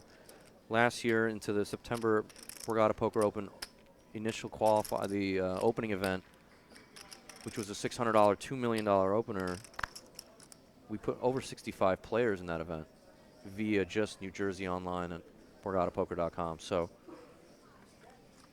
if you've ever thought about playing one of these big events here, and you just don't have the bankroll or the means, if you're in New Jersey, definitely take a moment and look at some of the promotions that are being offered. It may be worth your while.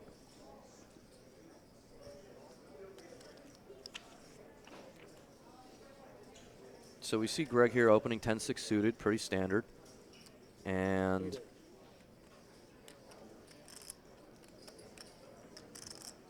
Kane 3-betting the ace-9 offsuit. You know, any ace in heads-up poker clearly is going to be the best hand a lot of the time, and Kane is 3-betting for value. Wow, Greg just 4-bet shoved 10-6 suited. That was pretty aggressive play. So that's kind of twice now where Kane has taken a pretty good hand, King-Jack suited and now ace-9, and ended up having to fold because of some pretty aggressive play from Greg. The first one, he had the best hand. In that hand, he decided to just 4-bet shove almost 50 bigs with 10-6 suited. So that was a pretty aggressive play from, not sure if it was really necessary, but it did work out and got Kane to fold the best hand.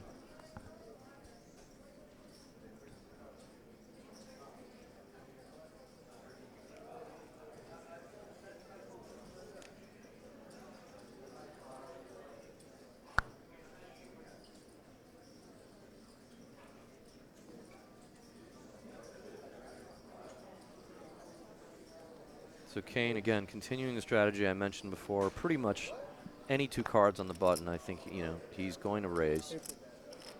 And Greg is going to continue with this hand. It's just a matter of whether he wants to 3-bet or call, and he's going to call. I think heads up with a hand like Queen Jack offsuit, 3-betting kind of puts you in some very tough situations. Sure. But definitely good enough to peel, and Yeah.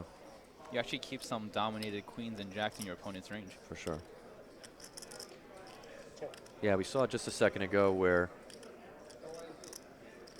Greg opened the button with 10-6 suited and Kane 3-bet the ace-9 off and had to fold, right? So it's kind of like, you're right, sometimes you put yourself in a bad spot where you take a reasonable middle of your range type of hand and then you don't get to realize any of that equity or any of the value of that hand because you get shut out by someone who's either bluffing or, you know, just taking a hand that's better than yours, and you just don't get to realize it. So yeah. I'm very surprised to see Yeah. Greg decide to fold here with the Queen Jack. Yeah, I think that's again, we've noticed that with Greg. He's made some very conservative folds throughout this final table. That was definitely one of them. In a heads-up pot versus Kane when he's raising every button and c-betting almost 100%. Yeah, on a board like that where you have to continue with Queen Jack.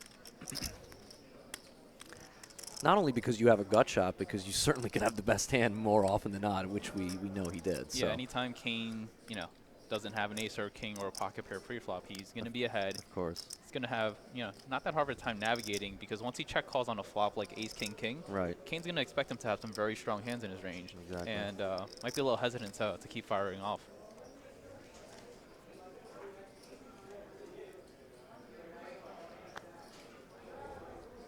So yeah, Greg climbing back here.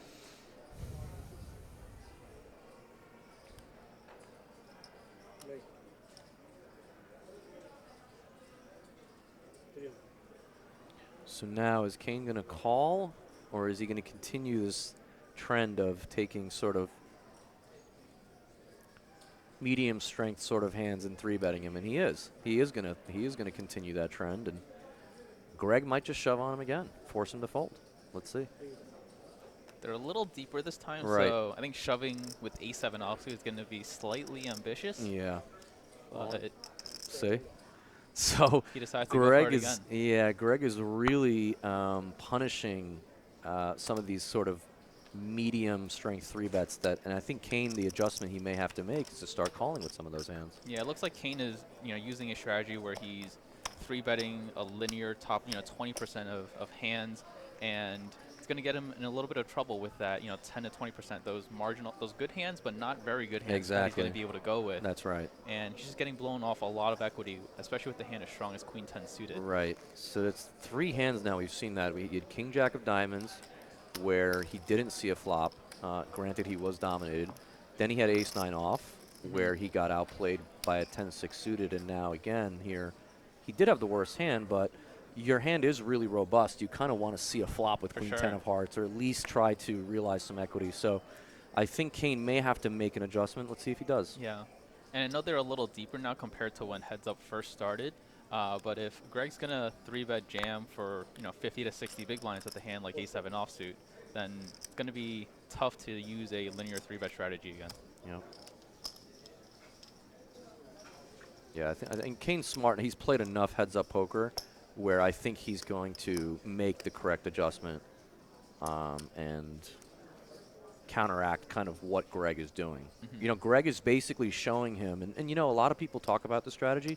When you're playing heads-up poker with someone that's better than you, generally speaking, and it's no offense to Greg, I think he knows that Kane is a better heads-up player and a more experienced heads-up player, so it's not knocking anything on Greg, but generally speaking, when you're playing heads-up poker versus someone who's you think is probably a little bit better than you or better than you post-flop and whatever, you should increase your variance a little bit. You should sort of be willing to play bigger pots with them because otherwise they can outplay you. So I don't mind Greg's strategy here, but I think it's important that Kane sort of makes the right adjustment and maybe keep some of the pots a little bit more, a little smaller, more manageable, so he can grind them down a bit. Because Greg is showing the willingness that he's not afraid to play for it all with something that's not, you know, For sure. a great hand. Kane so. doesn't necessarily know that right now.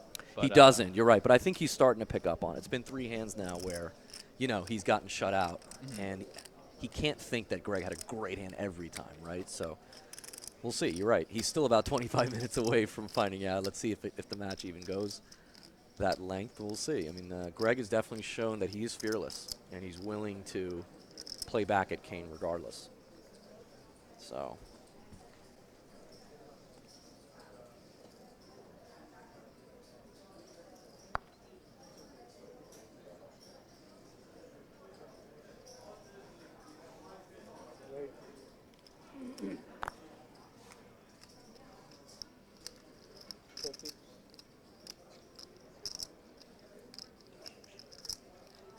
Kane also continuing to use this very large pre-flop sizing as well, which I'm very interested in, in knowing why he decided to choose such a strategy.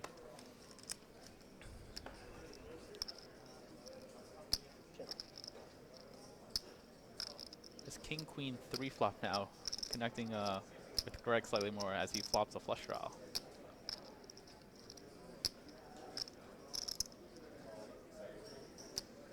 Yeah, I expect Kane to take at least a stab at this and just try to win it, but we both know Greg's not going anywhere.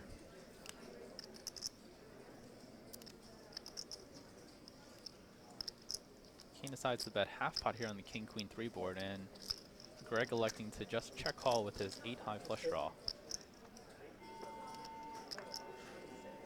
Greg improves with this 8 of spades on the turn to now having a pair and the best hand. Kane drawing dead to a 9 that's not a diamond. Interesting. So does Kane elect to rep the ace, or does he think that, yeah, he decides to just let him show down? So. Interesting to see Kane give up here by the river. 9-high has no showdown value whatsoever. Yeah. And, that ace is a much more favorable card for Kane's range and would put a lot of pressure on, any Queen X, 3X, and even some weaker King X that Greg might have. Yeah, I think maybe he thought that if he did actually have a king, that he was just never folding it. And it'd probably require a large bet to get a queen to fold. But I hear you. I definitely hear you. I think it does seem like a decent card to represent, but like I said, we've seen Kane in a couple of these spots today sort of taking a little more of a conservative route, especially on a river where you would assume he would take a bluff spot, but decided to take a more conservative approach. So.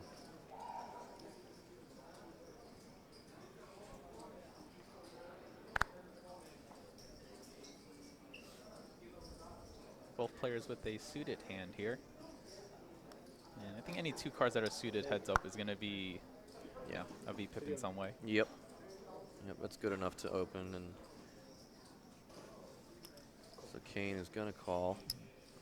And we see Greg choosing to use a much smaller pre-flop opening size than Kane is here.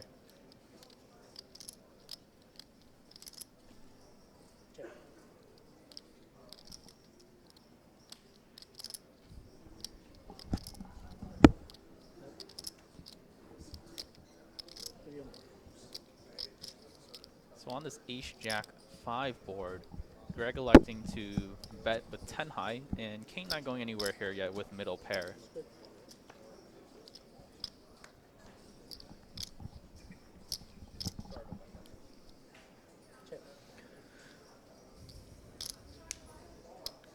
So Kane checking the jack as well.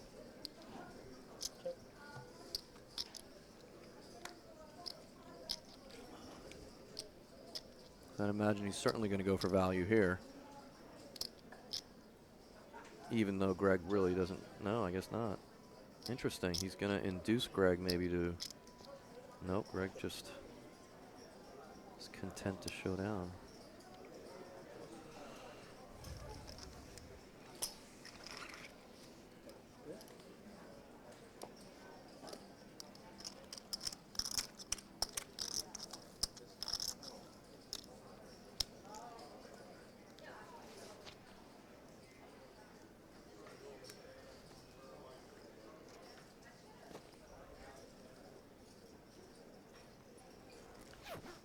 So in this heads-up battle now, both players are locked up $205,000, and they're playing for a first prize of $365,000 and that prestigious Borgata title.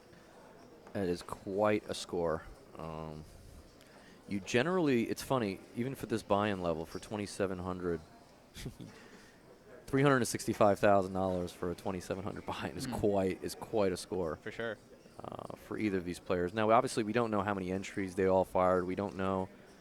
Actually, I think regardless at this point, both players are very happy. Yes. Even if they're in for a lot of bullets. Well, it's interesting because we actually did have some info on whether these players won a satellite or not. I wasn't I didn't know we had that initially, but it looks like Greg and Kane both were buy-ins, straight buy-in. They were not satellite winners, but. Are we sure Kane didn't win a $5 online Satty into this tournament? Well, according to his bio sheet, he didn't reveal that info. In fact, only one of our 6 players sounds like we're a satellite winner, from what I can tell. So, quite a return for everybody that made this final table. So here we go. We have top pair versus second pair,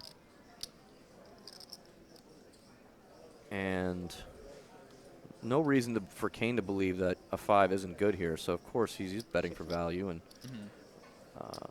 now, does Greg take a more aggressive line, or is he just going to call? There's some draws out there. Maybe Greg might overplay his hand in a heads-up situation. There he goes.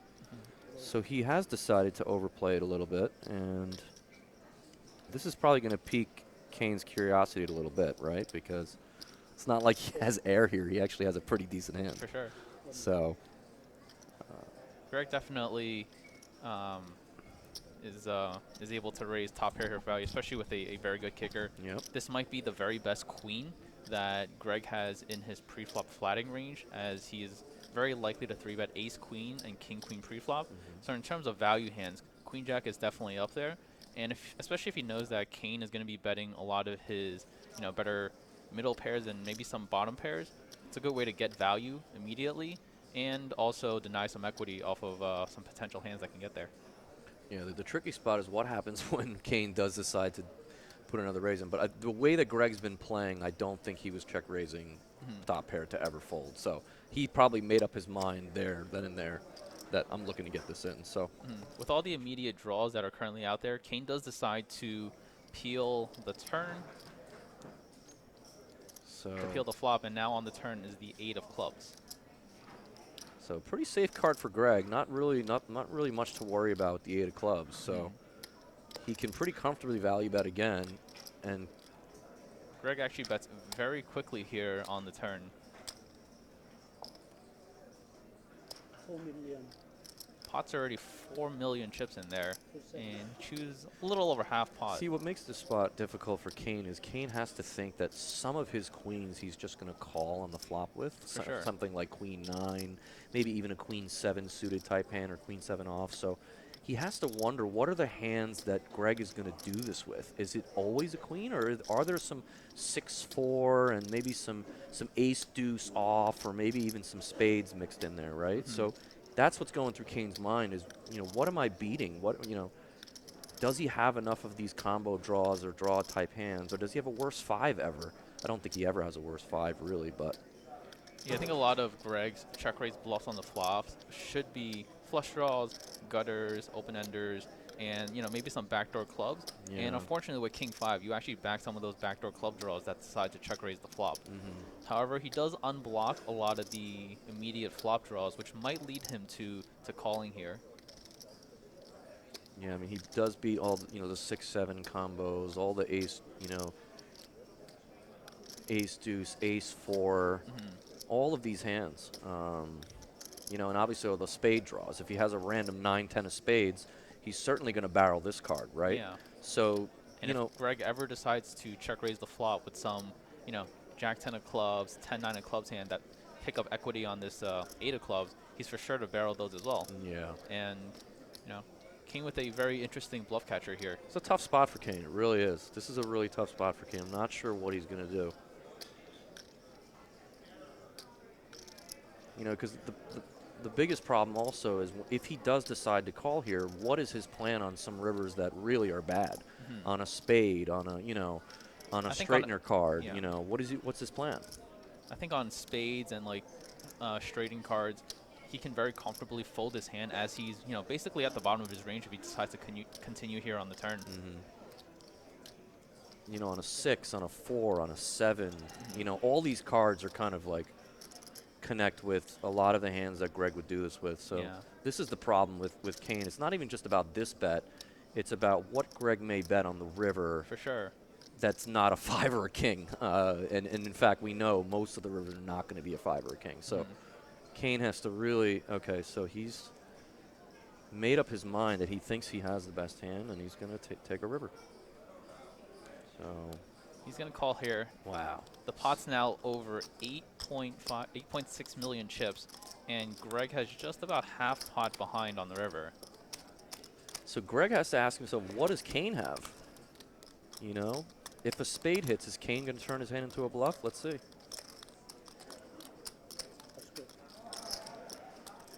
Greg may be thinking that Kane has a huge draw. He doesn't know.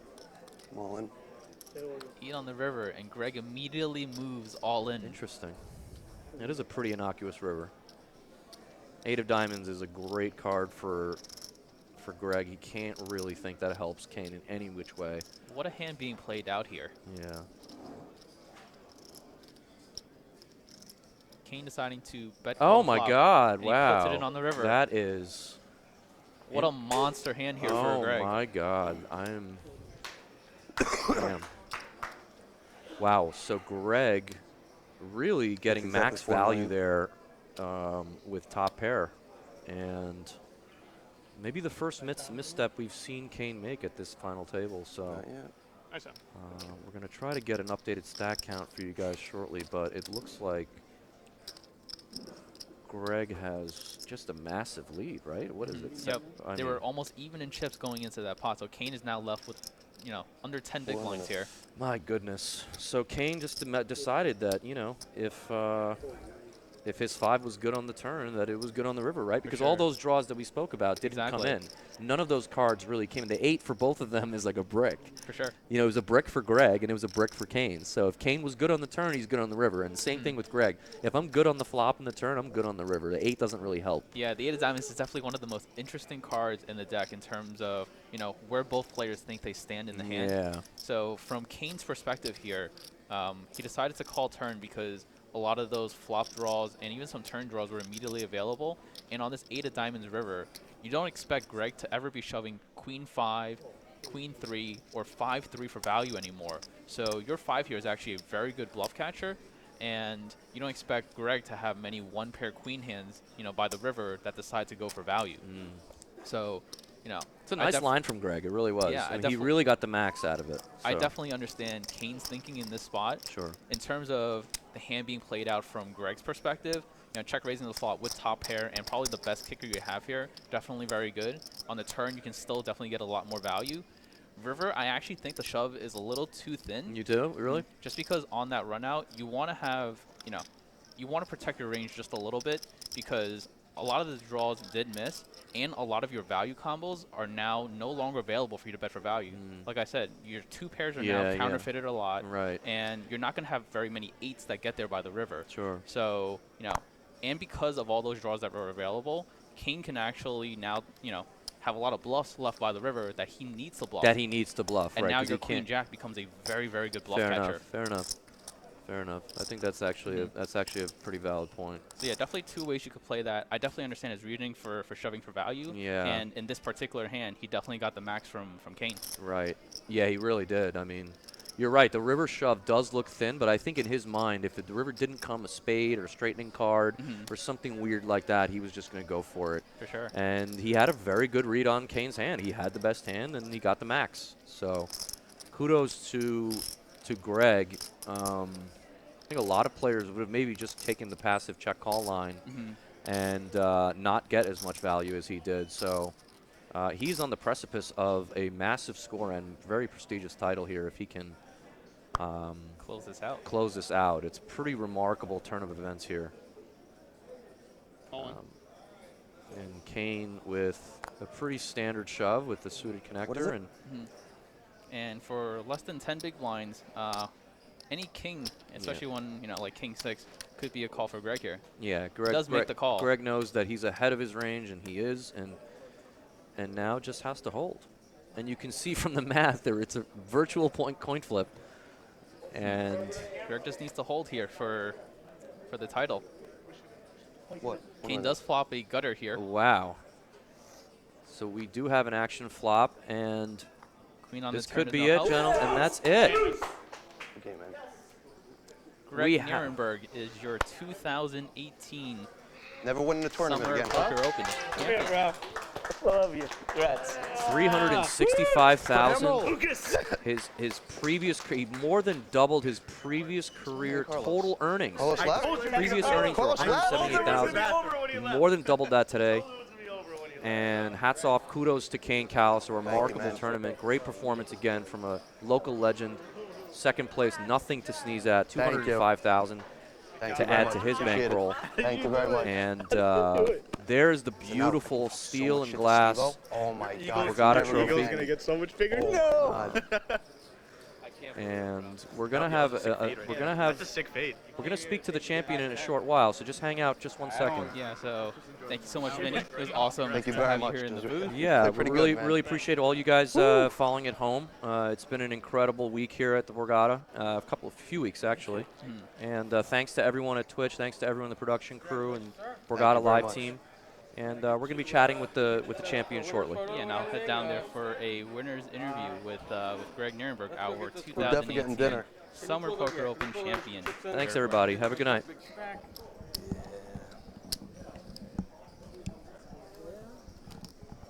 Okay, well, going to be with you for a little bit longer. There you see Greg putting his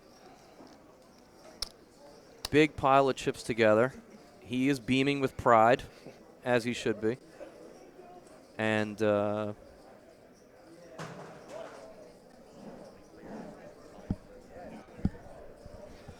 again, just to recap, guys, 626 entries started on Sunday and Monday for $2,700 a piece. And my we moment, started not today you. our final live stream with 6 players. And there's your champion, Greg Nerenberg, Great Neck, New York. This is his biggest score by a lot, 365,000, and the beautiful, prestigious Borgata Poker Open trophy. So, go along. Like, do me a favor, grab the cards first and hold them up. Hold them right out in front of you.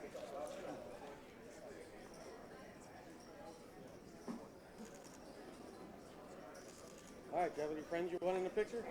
All right, friends. Guys, get over here. Let's go. Coach is not going to be in the picture? Come on, bro. I want to be famous. I want to be famous with you, bro. You kidding me? Holy shit. So Greg just organizing his rail here, celebrating. How is Carlos not here? I told you. We can't have it without He said Carlos. he's going to take a piss, and I was like, it's going to be over. Carlos has to be here. No, we got to wait 2 minutes for Carlos. Carlos got to get in here. Yeah, I said, what the hell are you doing? I told him it's going to be over. So just a recap here, 6th place finisher was Guo Chen for 69,000. The 5th place finisher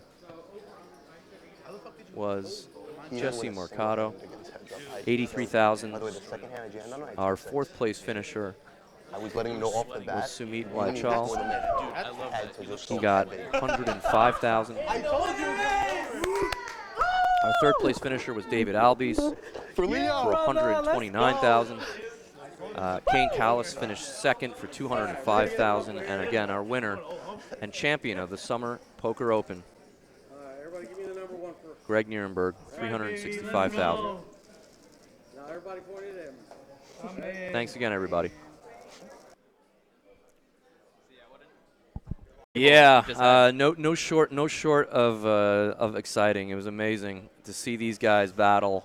I actually thought this was going to go pretty late, so I'm actually surprised by how early we finished. A couple of coolers in the middle for Kane having kings, and that really got things down to heads up really quickly. Yeah, it was like in a blink of an eye too. It happened so fast, and you and I both know in these tournaments anything can happen. But when you actually see it happen unfold that quickly, Yeah. looked like Kane really had a stranglehold. And again, that was the only misstep I thought he made the whole final table. And again, you gave some great analysis of why it looks on the surface calling with a 5 seems a little reckless, but there was a lot of reasons for what went into that call. And again, he has years and years of heads of experience. And unfortunately, Greg just took a line that I think he didn't necessarily expect him to take with just one pair. And I think that's what threw him off and eventually forced him to kind of make that hero call. Yeah, Greg made a very good check raise with that hand on the flop. One that I don't think a lot of players these days make enough. Yeah. So, you know, definitely awesome to see him do that and get rewarded for it.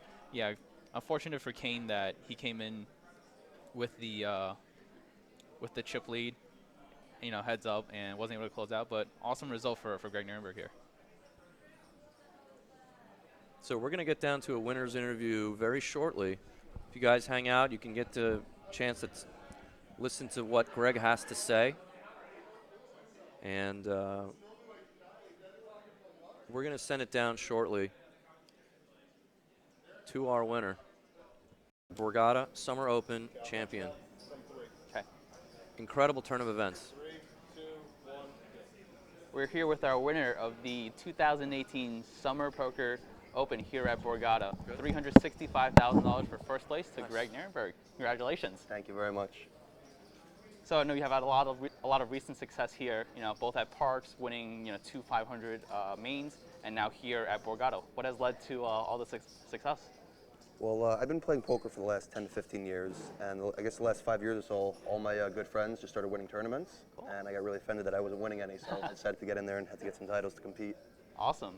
And do you contribute any of your success to them helping you along the way? Definitely, for sure. For sure. It definitely helps to have some good players in your corner to ask for advice. For sure. I got my whole phone blown up the whole tournament with awesome. all them telling me what to do. Any of them with, hand history help and things like that? Oh, yeah, absolutely. So nice. Having that experience really helps in your corner. And are you a full-time professional poker player? No. No? No, just for fun. Is this win going to lead you to potentially turning pro as well? Hopefully not, but you never know. Awesome. But I'll definitely be here for some more tournaments. That sounds great. And what's next in the poker journey for you? Are you going to play anywhere else live? Parks Big Stacks next month. And you've had a lot of success there, so hopefully go for some back-to-back titles. Yep, that'd be nice. All right, awesome. Thank you so much. Thank you very much for your time. Yeah, congratulations to all of the players here at this final table, and most notably to Greg Nerenberg here, our Summer Poker Open champion. Congratulations. Thank you.